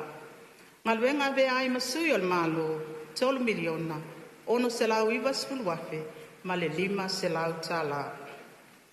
Matanga luenga o atina ina o ainga maanga sotai. Se lau 2 miliona, 2 se lau ma le lua afe, 7 se lau 7 ma le 5 tala. Ngā luenga whaatino le matanga luenga, 5 miliona, 2 se lau 1 afe, ma le 7 tala. Ngā luenga whaatino e tuina atu isi vaenga, se lau 3 miliona, 1 se lau ma le lua afe, 1 se lau 2 ma le whātala. E au fiaile se lau 2 miliona, 5 se lau 2 afe, 1 se lau 2 ma le wha. Mo le pulenga o ati nae, mo i tū malo o Samoa. 3 se lau afe mo le sango, 2 se lau afe mo le soasoani mo le toomanga mo e popua ngatia, se lau afe mo le mapu i whangalele, se lau afe mo le mapu i pulotu, se lau afe mo le senese, 2 afe mo le fono e kale sia so fatasi, 2 afe mo le nuanua o le alofa, 2 afe mo le Salvation Army, Lua sfuluafe mo le asosio tangata e pole vaai. Lua sfuluafe mo le asosio tangata longonoa. Lua sfuluafe mo le asosio whawhawhine I Samoa. Lua sfuluafe mo le toifuatainga o le tupulanga talvou. Lua sfuluafe mo le asosi whaaliliu upu I le ngangana whaitanga Samoa. Lua sfuluafe mo le soul talk. Lua sfuluafe mo le tōwhasi na sina. Lua sfuluafe mo le pokalame o tupulanga I a Keriso. Ngaluenga ave ai masui o le malo. Tolu miliona, tolu selau fas furma tolu wafe. Selau ma le fas furma le fata la. Lua miliona mo le pokalame mo le fausia ina o fale mo tangata nuu lima vai vai. Matanga ngaluenga o ngaluenga whelawa inga mātina atatele. Tolu sfurma le fitu miliona ma le faafe selau ma le iwa sfurma le balu tala. Ngaluenga whaatino mta ngaluenga fitu miliona iwa selau iwa sfurma le tolu wafe selau lua sfurma le tasi tala. Ngaluenga whaatino e tu ina atu isi vaenga lua sfurma le balu miliona ma le fitu tala. E au fiai le sfur fitu miliona ma le fitu tala mo le pulenga whelawa inga I le lau ele. 5 miliona mo le whaala potpotonga o pulenga o suavai. 5 miliona mo le whaala potpotonga o le malo sianga tau ele tise. Sasi le miliona mo mea whainga alwenga tau saunga le mu mo le pulenga al malai wa alele. Ngā alwenga e vea ai masui o le malo, tasi le miliona, sfulu tasi afe, ma le fitu se fulu tala. Lua se lau afe, mo le whaalau tele ina o vaitafe. Matanga alwenga mo whaala potpotonga le malo. Se fulu tasi miliona, lua se lau ma le whaafe, valu se lau, fas fulu ma le fitu tala. Ngaluenga whaatino mta ngaluenga, lua miliona, fas se lau sfulu ma le tolu afe, valu se lau sfulu ma le ono tala. Ngaluenga e vea ai masui o le malo, valu miliona, fitu se lau iwa sfulu ma le tasi afe, ma le tolu sfulu ma le tasi tala. Official law e sili. 1 miliona, iwa se lau ma le 5 afe, tolu se lau, tolu sfulu ma le valu tala. Ngaluenga whaatino le mta ngaluenga. 1 miliona, fitu sfulu tolu afe, 1 se lau, tolu sfulu ma le fitu tala. Ngaluenga e vea ai masui o le malo, valu se lau, tolu sfulu ma le tasi afe, tala. Ofisa o le pule, ma le sue tu sili. 5 miliona, fa se lau, fitu sfulu ma le valu afe, 5 se lau, fitu sfulu ma le valu tala. Ngaluenga whaatino le ofisa, tasi le miliona, 1 se lau ma le 5 afe, 2 se lau, tolu sfulu ma le 2 tala.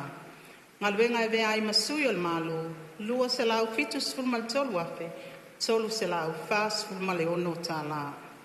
Komisio tangata whai ngaluenga le malo, 2 sfulu miliona, 5 afe, fitu se lau, 1 sfulu ma le 5 tala. Ngaluenga whaatino le ofisa, 5 miliona, fa se lau tolu sfulu ma le tasi afe, fitu se lau, 1 sfulu ma le tolu tala. Ngaluenga e vea ai masui o le malo, se fulu 5 miliona, 5 se lau fitu sfulu ma le 5 afe, ma le 2 tala. Sfulu tolu miliona, mo por kalame sko sipi el malo, 2 se lau afe, mo asosi o tangata whai ngaluenga. Ofisa whai numera wha mawina, 5 miliona, 2 se lau fitu sfulu ma le 5 afe, ma le valu tala. Ngaluenga whaatino le ofisa, 5 miliona, 5 se lau, 2 sfulu ma le 5 afe, tolu se lau ma le 2 sfulu ma le valu tala. Ngaluenga e avea ai masui o le malo, tolu miliona, fitu se lau, fa sfulu ma le 5 afe, 1 se lau, valu sfulu tala. Lua tesi ma le 5 miliona, mo le tusi ngā ingoa o le whaitau au whai o tangata. Lua se lau afe, mo le fuafuanga, mo le restala tele o tangata nuu o Samoa. Komisio toifota inga o tula fono. Tasi miliona, 5 se lau fitu su 5 afe, 5 se lau 2 sfulu 2 tala. Ngaluenga whaatino al komisi, tasi miliona, 2 se lau 1 sfulu 5 afe, ma le tolu sfulu 5 tala. Ngaluenga e vea ai masui o le malo, tolu se lau sfulu afe, fa se lau, valu sfulu fitu tala. Mata ngaluenga o whai ngā whaiva, mapuna o le ngāta I whale, 4 miliona, 1 se lau 2 sfulu 5 afe, 4 se lau 5 sfulu tolu tala. Ngā luenga whātino mta ngā luenga, 12 miliona, lua se lau lua sfumal lima afe, lima se lau lua sfumal tasi tā la. Ngā luenga whātino tu ina atu isi vaenga, lua sfulu afe, mo le asosio tautai e Samoa. Ngā luenga e ave ai masui o le malo, 5 miliona, wha se lau wha sfumal iwa afe, tolu se lau, tolu sfumal lua tā la. Tupe whaalu le fofuaina, lawa fionga i le funga whetalai. E tolu sfulma le lua, tesi ma le 5 miliona tala, le vai ngā tupe u wha leo leo, moni vai ngā le fofuaina. E tusa lea ma le 12% o Paul Kalame o tupe alu. Tupe alu i ati nae, lawa fionga i le funga whetalai. O lo wha moe si tia vai ngā tupe tu ina mai e paanga, mo le ati nae le lua se lau sfulma le lima, tesi ma le 1 miliona tala, e lango ai vai ngā wha mua le mano. O le neisi tanga, o lo atangi ai vai ngā tupe, mo le vai ngā maoti o le malusianga, e fesoso ani lea i le tali atu i whawhita au li tau malusianga, e au fi ai ma le wha mua i le malusianga whawhowina. O lo au fi ai foi ma le Paul Kalame, mo le sitia o tā penpenanga, e tali atu i suinga le tau, ma whaalawe lawe whawhose, i le tu langi al Pasifika, po le prepare. Polo keti mo ati na e vaenga ma oti o tupe Samoa. Polo keti mo le malu pui o so ta inga wha teknolosi. Polo keti mo le fausia ina le whaatanoa mai a lawa. Feso soani mo le ati na e tu langi o va alele sevili ma au wala tutele. Polo keti mo le whaaleleia o le wafu whaavao ma aloa Samoa. Ma le Paul Kalame mo le wha maalo sia o vaenga tau tupe o Samoa. Ele ngata i lea, o lo ta pena fo ile polo keti mo le toe whaalileia o au nanga ma puinga wha ele tise. Paul Kalame mo le wha malusia o au nanga tau soifua manuia o tangata lau tele, ale vaenga ma oti o soifua maloloina. Feso soani mo le fausia ina Paul Kalame mo wa onga ma tangata ta whao mai mua mai whafo. Polo keti mo le fausia ina o awala tele ma awala lau papa. Polo keti mo le sitia o so soan tau tupe mo pisinisi. Ma le sitia o so soan tau tupe mo le tali atu i suinga o le tau. Lawa fionga i le fonga whetalai. O le 2 miliona tā lau vai ngā tupe wha mea lopa mai paanga mo le ati nai. Ua patino lea i le wha tupe ina o ngā luenga vai ngā maoti tau soifua maloloina. O awa onga, whātoanga, ma whainga whaiva. E tu sai ma le wha mua le malo. I le una ia o tau no unga fofuaina, ma le ngapa tau limaina o le tamau a inga o Samoa. E tusa ma le ono sfultasi miliona tala, feso soani tu sa o inatu, i whaala potopotoma tu maoti. Ala la whanga mafio anga taitasi, a wale whaatinonga o ati na elaiti, wha mua, a nuu, ma la whanga. Lawa fionga i le fonga whetalai. O le mausali o le whaangai o ina o tūlanga tau tupe le atunuu i tau sanga o tuana. O whaititi ai le tūlanga la matia o le ngā whatia e Samoa o na tutongi ana no ngā tupe, mai le tūlanga mawalunga i le tūlanga whiololo, high risk to moderate risk. Na au sia lea matatia le tau sanga lua olua wha, ona o le lei o le pule ina o tupe alu. Fuafuanga o tupe tutongi mo no ngā tupe, whapea le whaatino ina o suinga tala whengai, i whainga whaavai, mo le pule ina o tupe le malo.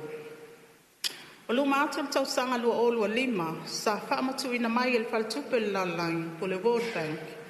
Ma le whaltupe o ati nae o Asia, Asian Development Bank, peso soani whaamea alofa i lona atoanga. Pe tai, e tu sai ma le mawalunga le whaangai o ina o tūlanga tau tupe, e peo na tā ua i lunga, ua suia ai neia ia inga o nei so soani, i le 5% whaamea alofa, ma le 5% whaune ngā tupe e mātului. O le nei whesuia inga, wātangi ai le whaatuatua ina o Samoa e ana pāanga mo le atina. I le pūlea le leo ana i tāla, ma whaapea o na mawai a wanoa e whaatupe ai atina e whaamua. E whaasfuru maltasi te si 5 miliona tāla, le au whainga o whaune ngā tupe mātului, o mawhai na tu ina mai e sosoani, le whaatupe ina o le tala whaatau au tua le tupe. Laua fionga i le fonga whetalai. O le awha awau pea, ona peutanga i le malo, ma ana pāanga mo le ati nai. A wale wha amautuina o sosoani fōu ena tuina mai. E wha atu peina ai ati na e wha amoa mua le malo. E mawalunga le wha amoe moe. O nei feutana inga o le ama whai fōi na wha amausali ai. Le wha atua ina o tātou whainga whawai. Ma pūlenga le lei. Ma siti ai tūlanga manino ma le tali atu I wha atinonga o fōpuanga mo whainga whaanga. Lau fionga I le whonga whitalai. E tū maupea le nau ta inga, ina ia wha o ngā te tau wala ngā oa le malo. Ina ia mautinoa le wha asopolia o le atunui wha manuianga o ati nai. O le ala fuasili o le neitala le tupe, e le o I whainu mera wa wha ailu atu I le aso. Ai o le tau nuunga o ngā luenga o fōina atu mō tātou tangata. E le ngata I te tono nuu mā la whanga, o a onga, maota ngase, pisinisi, whaapea le lautele o le atunu. O lea u whaatulanga ai le lufilufina o le neitalo le tupe. Mo se tina matua o lo tausito o tasi whanau wala na whanau. O se tina o lo tau ave le leoa whaingata le soifuanga. O se tama o lo tau mate pe whaapewhea o na fuafua lana whaasoa. Se ia au lia le isi vai aso. O se talavou o lo tau sa ili le avanoa. Mo sona lumana I manuia. O se tama, o se teneiti, o lo mo I saunga le mu. Ma le a pele ina. Lau fionga I le whonga petalai. Ma sui mamalo le Palemene. E pei ona whaelo atu I taimi wa sola. Wa tātou iai le vai tau o le mautonu. Ona ulu I tau te tele I tātou tamau ainga. Ai maise o tātou ainga. O lea ea o ai on tātou au tasi, I le ngapa tau li maina o ati nai, au wā se lumana I manuia o Samoa. Laua fionga I le whonga whitalai. O te tuina atu le tala whātau au tu le tupe, lua olua ono, lua olua fitu, I le laulau a whono le Palemene o Samoa, mō la o tō whātau whala inga. Ia whaamanuia mai le atua, I le whaamanatuina, o le ono sufata o sanga o lo tuto tasi, soifua ma ia manuia.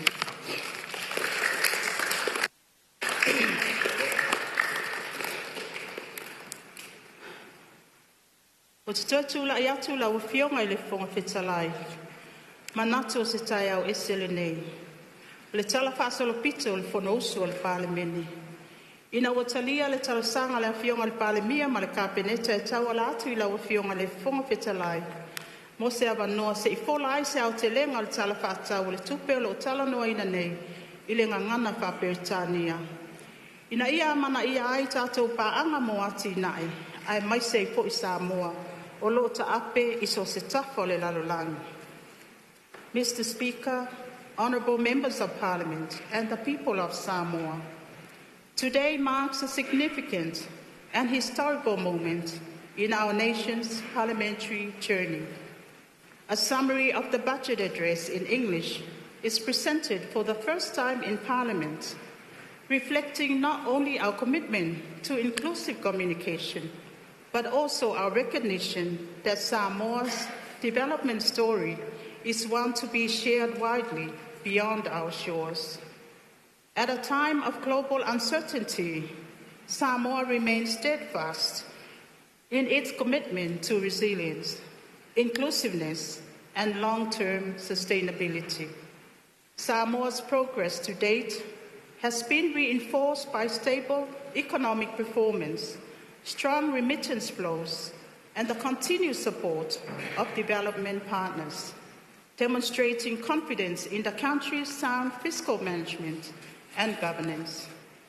Mr. Speaker, this budget marks the start of the new pathway for the development of Samoa, 2026-2027 to 2030-31, with the vision of achieving a highly resilient, inclusive, safe, and prosperous Samoa, grounded in the Fa Samoa and faith in God. The government is not promising that today's budget will solve all of Samoa's development challenges, but we are committed to addressing existing and emerging challenges in order to create a more resilient economy that can withstand internal and external shocks. Ultimately, it is how we respond together as a country and as a community and as Ainga that determines our future. Therefore, Samoa's 26-27 budget is presented under the theme of Ainga, accelerating inclusive growth and access, which sets out a clear and unifying direction for the nation, one that places people, families and communities at the center of development. Mr. Speaker, the core of this budget is an economic strategy built around 6 key policy thrusts, including empowering communities and strengthening social protection system, investing in human capital development, quality education, healthcare, and workforce development, strengthening governance, justice, and public sector integrity, supporting private sector growth and economic diversification, promoting culture, sports, and national identity, and the response to the fuel supply crisis. The focus remains on ensuring that public resources are used effectively and that the benefits of development are felt across the country. The true measure of this budget will not be in the figures presented today, but in the results delivered for our people in our villages, schools, hospitals, businesses, and communities. For Samoa's diaspora communities, this budget is an invitation to remain connected, to invest in shared progress, and to be active participants in shaping a future where every Samoa can thrive. After all, this budget is for the people of Samoa.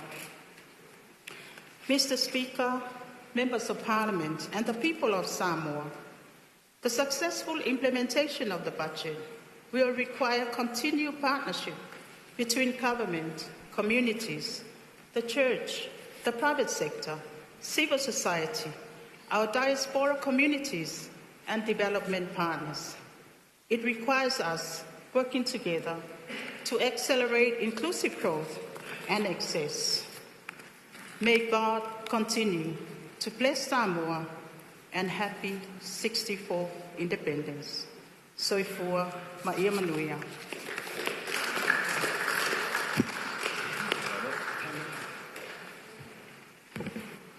Ua whamarol sau noe lau fionga sui Palemene, ia o lau fionga foi ar minsta o tupe mo sau noanga matango fie. O te manatu o tini pa o leuto o tini o ma o tili o fo. Ua lolongo whawatatu I foi maota o e sui le ula ma o e forosie malair te mao a inga whaso soa le atunu o le isi se furulua masina. Pa malole pale ma le folau lau fionga ar minsta o tupe.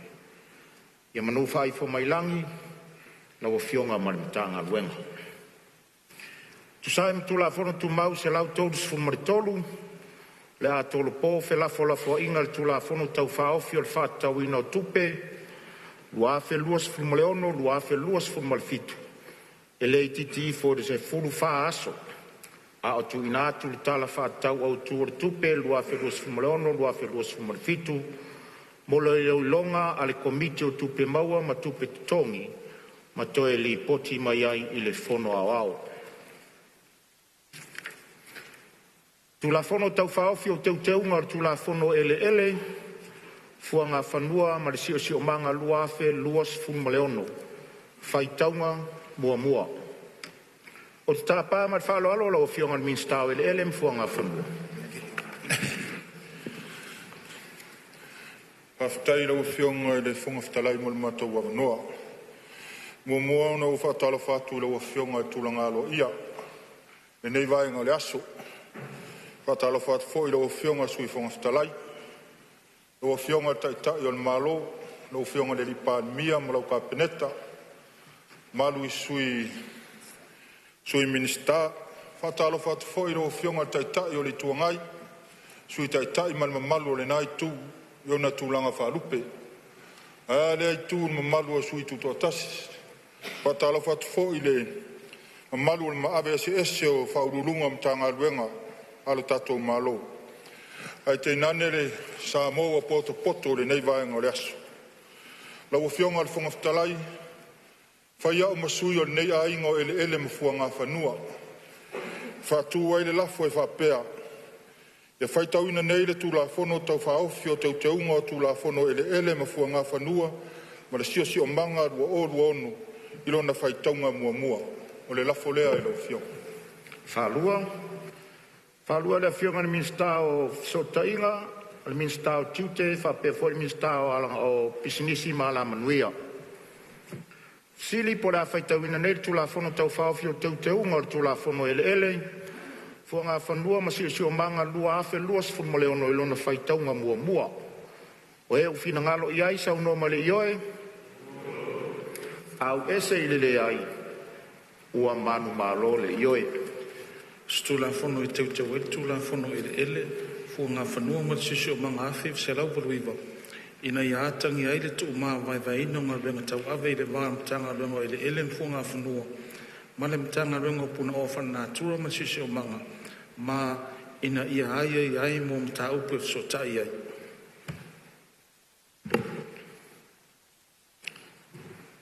I tau arumanga whai o le aso fono aso fun ma le fitu o mati lua afe lua sifun ma le onu. Na fola sia manino ai i tutonu o le Palemene le nei, le lafo o le malo e pe o na fonga ina e le fionga e le Palemia, o le taitai o le malo. O le alafo e whaasino tonu se mta upu tau tūlanga aloa ia. E tu sai ma tu la fono tu mauono sifun ma le lima ilo na pui a. Ua mai a whaarua ina le lafo, pei ta ina tolo po mai le mta upu i le na aso fono, mo le ilo ilonga le fonga fitalai mo sana whaiunga. E peo na manino i le na aso o le nei mta upu e whaasanga i le tai o le tuangai o le suius fono foi lea mo le tu malo palota o le pā. Sui tai o le tuangai o le suius fono foi o le tu malo palota o ano a maalua. Ma le suius fono mo le tu malo palota o faleata tot. Ua manino le Palemene le ano li o le lafo. I le usta ia o ia inga o tu la fono tu mau, na whaatino le iloilonga al fufonga fetalai le neimata upu, mo sana whai unga. Pe ua fesilingia tu langa halo ia. O le mea lea, o te li poti atuai le neimata upu le fono au whai tu la fono, e whaapea lona taunu unga. Ua fesilingia tu langa halo ia o le Palemene le neimata upu. Tu saim tu la fono tu mau se lau vartasi lona pui lua. O le atu ina atu le nei mata upu i se komiti o tūlanga aloa ia ma mio tau aloa mo le iloina. Ma toi li poti mai ai le fono au le aso lua se fulu o ke topa, lua afe, lua se fulu ma leonu. O ta iala o iloilonga al komiti o tūlanga aloa ia ma mio tau aloa i le nei mata upu. E au fia ai tūlanga nei mua, Sila e le afia ma le so lia o tūlanga aloa ia o le fono au whai tūla fono i le nei mata upu. E tu sai ma tūla fono tū mau. Lua, ia sila e le afia ma le so lia o winga le mi ngao e whaasanga i le Palemene i le nei mata upu. Tu sai ma tūla fono tū mau se lau waru lima ma le se lau waru sfuono. Tolu, Sila ia fianga o tūla fono o pule ma tūlanga aloa ia o le fono au whai tūla fono. A feiva se lau ono sfulu e whātatau lava i le nei mata upu. Sila ia fianga o le nei mata upu i se amionga po ni amionga. I le te tau ona whai e se suiu sufono o le Palemene e tusa o tūla fono tū mau. 5. Sila ia fianga o le solia o tūla fono tū mau sifunu ma le 5 al Palemene i le nei lava mata upu.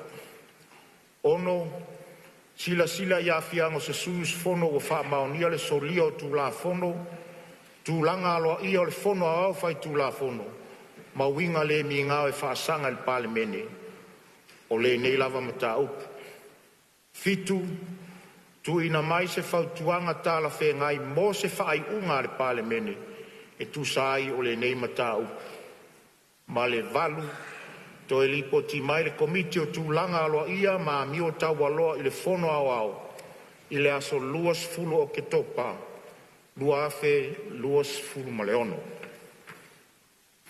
Tu sai matula fono tu mau se lau fitus fulu male fitu, o suafa o suis fono o ta ua ilalo ua tō fiam filfilia il komite o tu langa aloa ia, ma mi o tau aloa. Mua mua, la fionga ia whamasanga leone mati ma ili masame o le taitai fono. Lua, la fionga ia whaumuina o papo so nai o eti o le sui taitai fono. Tolu, le tō whaia le nā tai Victor whafo i tā mapua o le suis fono. Wha, le fionga ia tila fono David Hunter, suis fono. Lima, tō whaia fiu whaolatane poni whasio vasa, suis fono. Ono, le fionga ia vui i inga sione i inga o le suis fono. Fitu, le fionga ia motu pua a Henry Afereti Papalii, suis fono.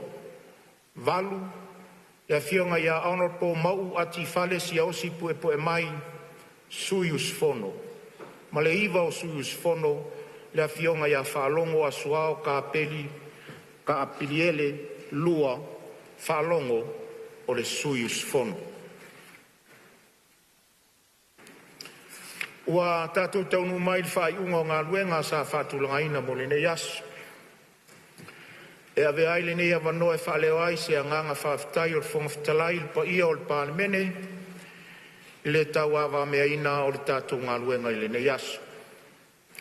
I le tau whailo o le tasi le nei o aso fono au pito sili o na tāua si o tātou Palemene. I le ngata o le ulua i aso fono e a matai tau sanga wha Palemene a o le aso fono fo i le nei e whaata ati ai le tala whaatau o le tupe o le whainga malo i le lau a fono a le Palemene. O nā whene leo se upu wha malo whaafitai le usfono pa i o le nei Palemene. Whaafitai manatu le atunu o molo tātou valawina o tātou o taitai na tutofi ma filifili mai e Samoa. E soa le pule ma sufi manuia mo le atunu. E le aise mea mawhai e whafonga whitalai, pe ana le ailo o tau lango mai. Tātou te wha mau popo a tātou Fonotaga, ma tau a mō whaatasi no tātou avenga, tau a mō whaatasi le tātou avenga. Whaafitai le tō whaama leuta, ua lau sa saa whaiva o le nei aso. Whaamālor tau atai, tau tai ae, ua whaamālor whaatama soali. Le ase ngā luenga mo whai o no tātou whai, ia whai lea mawi inga o lo tātou mataisiri. Wha mālore on sai, wha whtai le wha pālepale. Pea whai foi wa iai se pati wa sala a unei o le whong whitalai, le taita inga o le tātou ngā luenga, ia au te whāto ese atu, a rolofa ma wha mangaro le tangata. Poto lava le tautai, a e se le atu yama. Whaftai atu foi whaurunga mtanga ruenga mwha alapo tonga tumaoti o le tātou malo. Ai mai se o nisi o le atunu ua tātou ma fota whatasi foi i le nei aso. Ia wha malo tāpuat. Samoa malau mai moa whafonga tāpuai mai. Ia o tūlanga wha lupe ina. I pa ia wha tala lelei. Pa ia wha le malo ma mamalu wha le anganu. I le afua mai maunga mawarunga sei pa ia le whanau iti. Sa monei maso se tafa o le lalolangi. Whamalo te talo.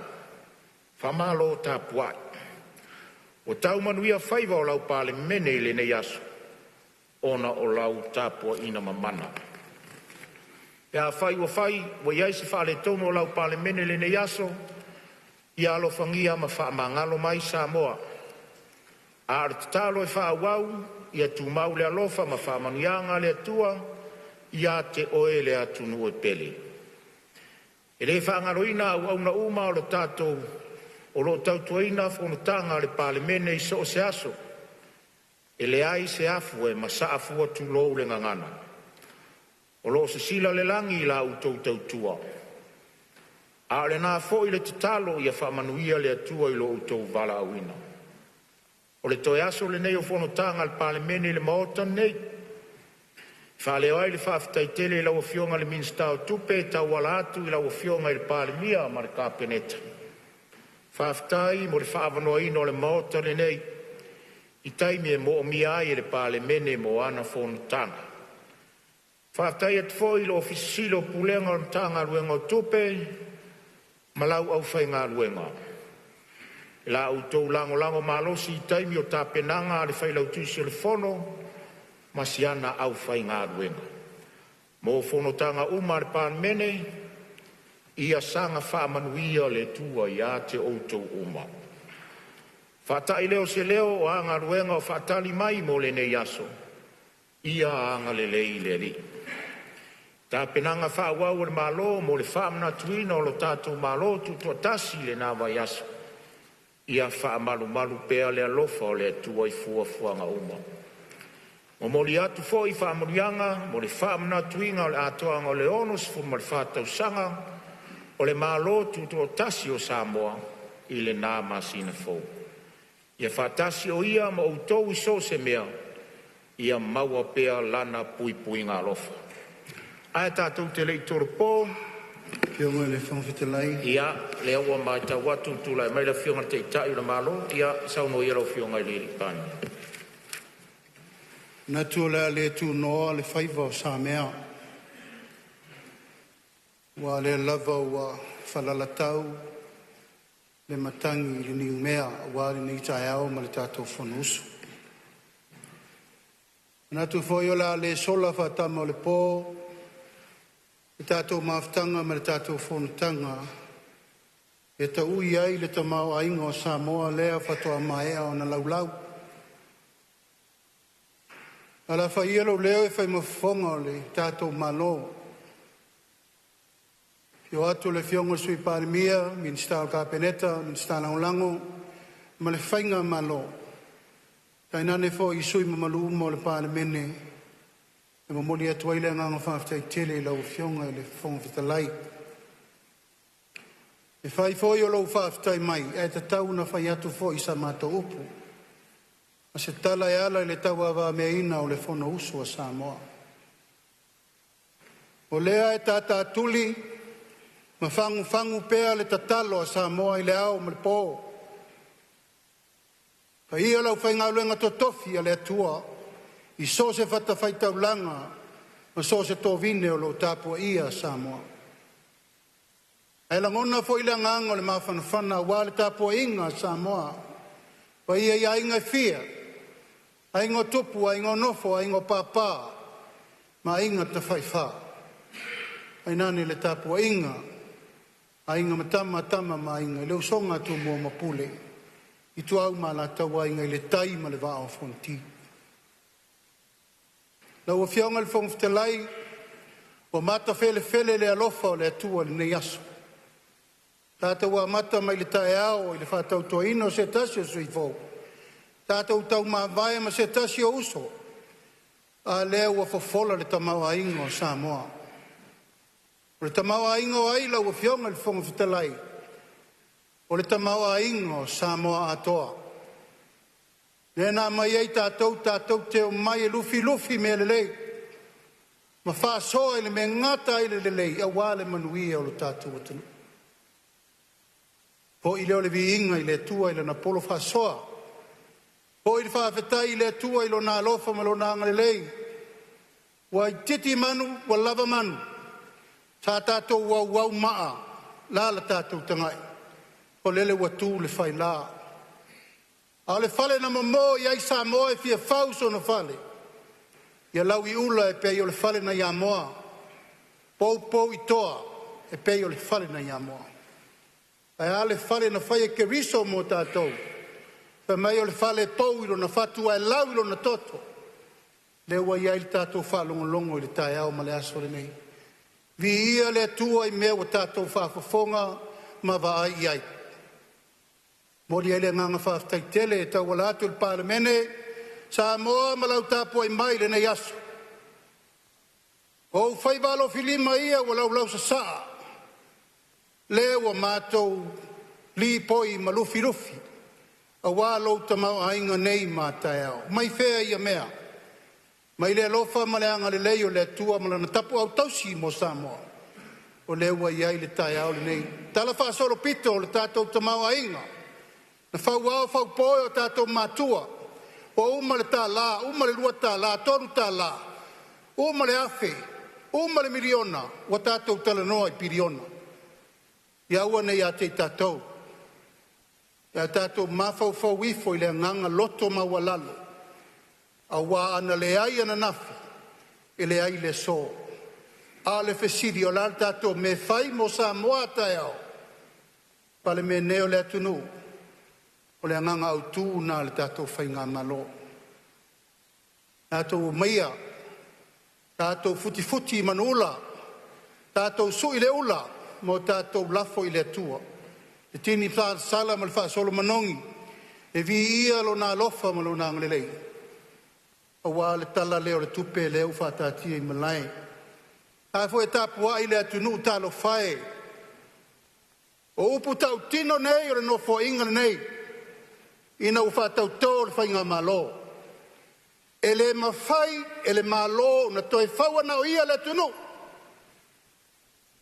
Le ka le sia, ma le atunu, ma le malo. O maila ia tātou si i whātasi le vi inga i le tua. Tātou puru lima whātasi o na tau leo i manu o le ati na ina o Samoa nei mātai au. Koutou whaafafonga fo i le tāli lala atu, ma le tau mawhai atu e whaamalamalama aisea. E longo ai pulotu le mapu o tai. Ia mata mai matamatangi se ia pā ia whale a lupo. Aua ne iai se Samoa e le malamalama i lana tala whātau al tupe. Aisea e leo sa tātou tala whātau al tupe. O le manuia, ma le finangalo, ma le ama au o Samoa. Le ua tātou tala i le so ina ia manuia fuafuanga. Ala leo lau whionga le whangaftalai, e le manofo le tātou whainga malo. Aisea, na matua atu ma iai ma whauwhaunga o tama whanau o le atunu. O lātou na e ave o wā Samoa mo atai au. Mori e le nganga whawhtele. O whionga le minista o tupe, sui pāremia, ma launitanga luenga o tupe. Mai le whaululunga, o whionga soltiti, ma le tātou treasury ato, ma le tātou mtanga luenga o tupe. A ma lo whai whaiva. A ma lo lo tō manatu le lufi ina, le whaala, ma le whapalasi, ma le whatu, le tō ese, ma le whapopo. Le wa tātou tau nuu le tai au le nei. Le wa toa tino le tamana mo le ana. Papa beloa lau tau ngā luenga, lau tau tiute le nā o le whautua o le malo, ina ia le lei me uma, a wā o le whaa, o le waa e whautele, ma o le whale whauwhatasi le manuia, ai mai se le manuia o Samoa lo tāpua i mai. Lau whionga le whangawhitalai, ia, a whai fo e wā whapapālangi le lalunga o le tala le tupe. A pēnā si i lunga o tau lumanga le tātou malo. Anga o le tāpua i mai tupulanga lalowa oa wā matantau le loa alfa Samoa. Ai na o le whapapālangi mā tele iai la tau. Ia manino, ma malama le tāpua i mai e Samoa i lalo le tafa e fia o le lalolanga. Ai sea, anga i fo i porkalame whena nui o alatu i nei whasei mea. A le upu e watu le malo. O le upu sa o le na, ma le upu whai ufo le na.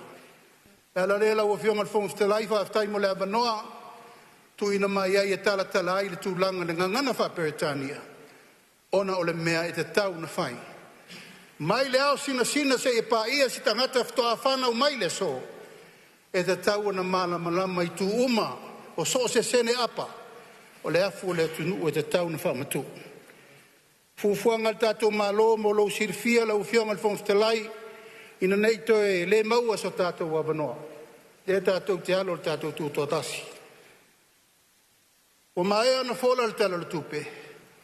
A wa ia le fina ngalo le tātou whainga malo. O le a ngā i loa e whai loa i ma le atunu. E lua whai loa inga te tele whai sala whai. Lua whai loa inga e whai tu mua nei. Mai bala ulia Samoa atoa I whailoinga I lua. He sili, whamaamalama, to e whola tala tupe lena whola nei. Ia aua ne iai se me tasi e le manino I le whafafonga Samoa. Mai amatai, le aso lima, le aso whareile le la asau nei, mai al tātou tūtua tasi, I le aso lolo, aso tofi, a le aso lima, le aso whareile. O inai amatai, le whailo inga mo mua, tūmua nei, mai balaulia, so se tangata Samoa, e fia awai a wā le tō lau wina o le tātou tala le tūpere nei. So ai lea ma le aso valu, o iuni, o le a whaia I sa le lolonga. E a fio ma mai ei le tū sa lenga se ia pā ia le whale wha sa le leanga. A so iwa, le a tapu vai tasi me umai ma le whirungia I sa sena. E a fio ma mai ei le ngā ngaifo, ma le whale vai singano ma whale alupo. Lua le nao whelo inga sa la whai atoa, a wā le toe lau li wina o le tātou talo le tupe. Mō tūmua nei, o lau whawhasenga, le aso iwa ma le aso sfutasi. E wheiloa iai le paia, ma le mamalu mawalunga o tūmua atoa, e fia whaafofonga wā le lau li wina o le tātou talo le tupere nei. E le tūpu so, awa manatu le whai ngā malo, e te tau o na tūlai le malo ma savari le ala. Whaamala malama me uma, le anga o lo telepea le tau whaaleanga, ma upu whai whaasese. E leo ngā tusa I le whina ngalo Samoa, ma le mea o lo ta oto iai le whina ngalo al tātou whai ngā malo. Ia, whatai lea ma se leo la uwhionga I le whongwhitelai, tātou tūlalata nei le whamanatuina o le tātou tūto tasi, le tasi o aso na whawao whaupoe o tātou matua. E tai, wa alu wa uma le tolu aso, uma le lua aso, o uma le tasi le aso, a wa afaso. Whamoe moe o le tātou malo, tātou toe whaafoi le mamalu ma le tau aloa. O le aso, na whaatū ai o tātou matua le taulanga, e tūto o tasi lo tātou malo. O le ala tātou amatai nei, as whareile nei, asto nai, aso sā, aso ngafua, aso lua, aso lulu. Ono aso tau aloa, o la tātou sā uni ai tātou te avel whaaftai le tua, ma le whaamanatuina o le tātou tūto tasi. Ma te talo atua I le paia o le tātou Palemene, o lea whato a tātou toi poto mai nei le aso sfuruono iuni. Talo alo I atu, tātou whaatasi tia whau tūlanga masani ma tūlanga alo ia. E masani o na tātou tola wapi ai, mo tātou tū whaatasi tia whau o le malai o le tanga mamanu o Samoa. A wā le tātou whaatasinga o le tātou tūto tasi. Ia whaatai so mātou leo. O a fwoi tā ingo le nei aso mfufuanga u whaatatia lau whionga le whongwhitalai. Paulaba leo le mātou te talo. Ia maua pēr lau tō vai. Maua pēr tū langa lau tō whaasa ili, tō whamau, ma tō whaatofi mai le tua. E lima taita I nai le Palemene o Samoa. Whae usa mātou tala o whaafonga mai le tātou atunu Samoa le atunu pele. Tātou wheiloa I le malai tia whau. A wāle whamanatuina o lo waso, tūto atasi, na tūla iai o tātou mātua, a wāle whaasaulo toina o Samoa, mai pūlenga isi malo au tātou olaloa, I leo langa sa o loto, ma le tātou whaavai wa uma na tātou tūmatamanga, e whaavai I le tua Samoa. Tā ape whatuati ma ta tala le whiri le nei aso, fo lau ilangi mā le paia o le Palemene. Manuia lau whai ngā luenga uma le malo, tanga luenga ese kai nane au nanga uma o to whaivalo filima whaululonga mtanga luenga a wā le tautuaina lo tātou malo nei mātai au. Manuia le whaafonga mai Samoa ma le kālesia so I fua mai manuia. Malo sau noa lau whionga le taitai o le malo. Ka lai pe mwhaina whaisamato. Ia. O le atu le avanoa taluani te hoi o tātou sori tu la fonto mau ia e awa te le atu. Ia, sao no ia lau whionga taitai o le tuanga? Tau almele o le tula e tueilo whionga le whongwhitalai. O lo u whamalo atu. Mātu whamalo atu I lau whionga. E le whawhianga o le tātou whono. E lo on site. Ma le whapalpale. Malo fo e tātou Maotenei e le mana tuan pluloto ni tai ao tau lumanga.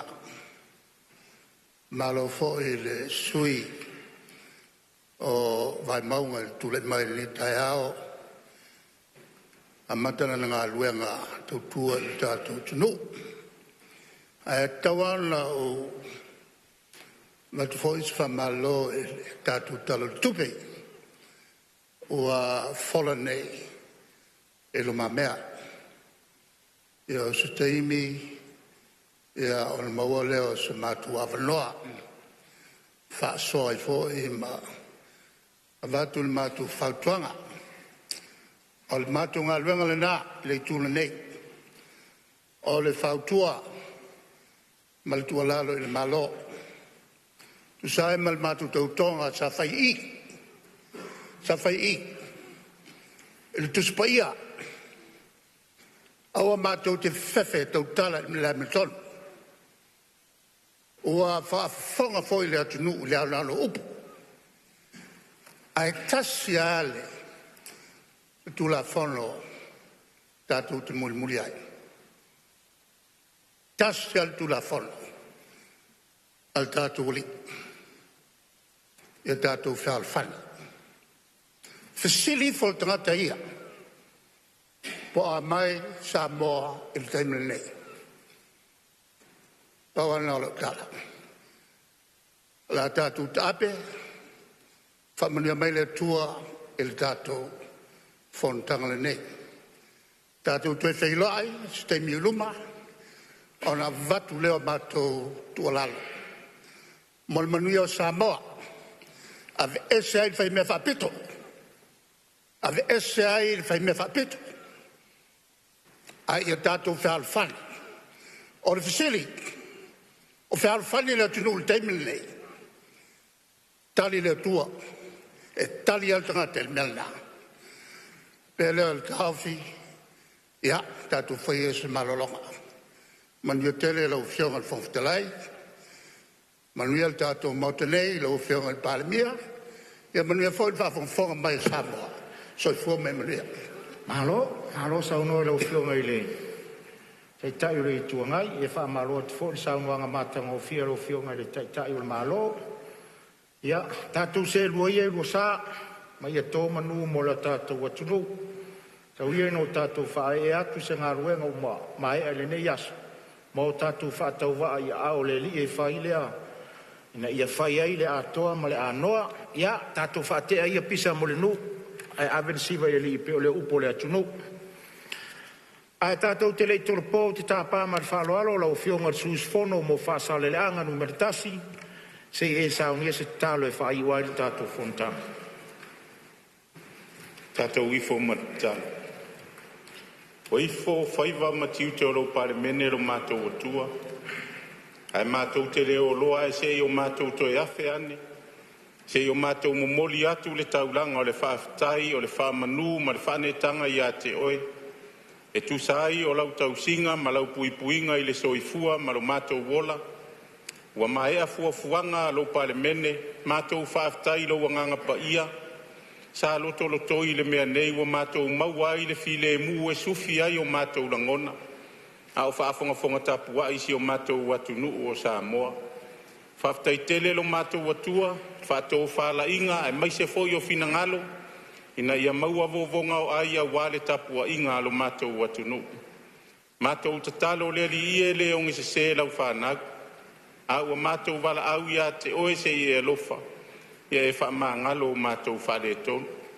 Tonu tangata i ona langona maona manatu peita i ane le tusa o mātou wala ma le finangalo o elo mātou watua. Mātou tatalo sina matau o lo toto e sausau ina ai o mātou whare tonu. A vea i mātou o tangata whaamangalo ina mo oe mau wheau. Mātou tatalo le ali ie ua e si la fia fuafuanga le nei whai ngā māloa e maise o lo Palemene. O le ata itasi ma faufolau tangata ilona a inga e maise o tapua inga Samoa o lo whatari mai. Mātou tatalo lo mātou watua ia mātou folau le manuia, pui ma malutia le soifua ma lo mātou wola i o aoanga le lei. Mātou maua le nofo le lei o le nofo whealo whani e peo lauto e polo inga e tele ia fio i le lang. Ia maua le fia fia, ia maua le fide mui o mātou loto, mātou te sufi ai manuia wasi o mātou watu nuu o lo tapu tapu ai mai. Tapu ao ina le soifua o au auna nei, ai maisi o le whianga iai o Samoa i tofi, ma tiute ma vala uina ese ese. Mātou whaia mea uma, mātou manatua o e te wha manuia mo i mātou. Tātou ma oe le nei aso atoa se ia pō. Ona o lou lava suafa Iesu o mātou wole matatalo atuai. Amen. Nā lo whaftai i lau whionga i le Mr. Langolango, tu sai fol taulanga mōria e whai o e tātou Fonotaga. O te whasisilatu a tolo pōnei tau na manga le whono au whai tula whono. Se au lia le aso lua, aso se funu le ono iuni, lua afe, lua se funu le ono. I le tula iwa tau se funu i le tai au.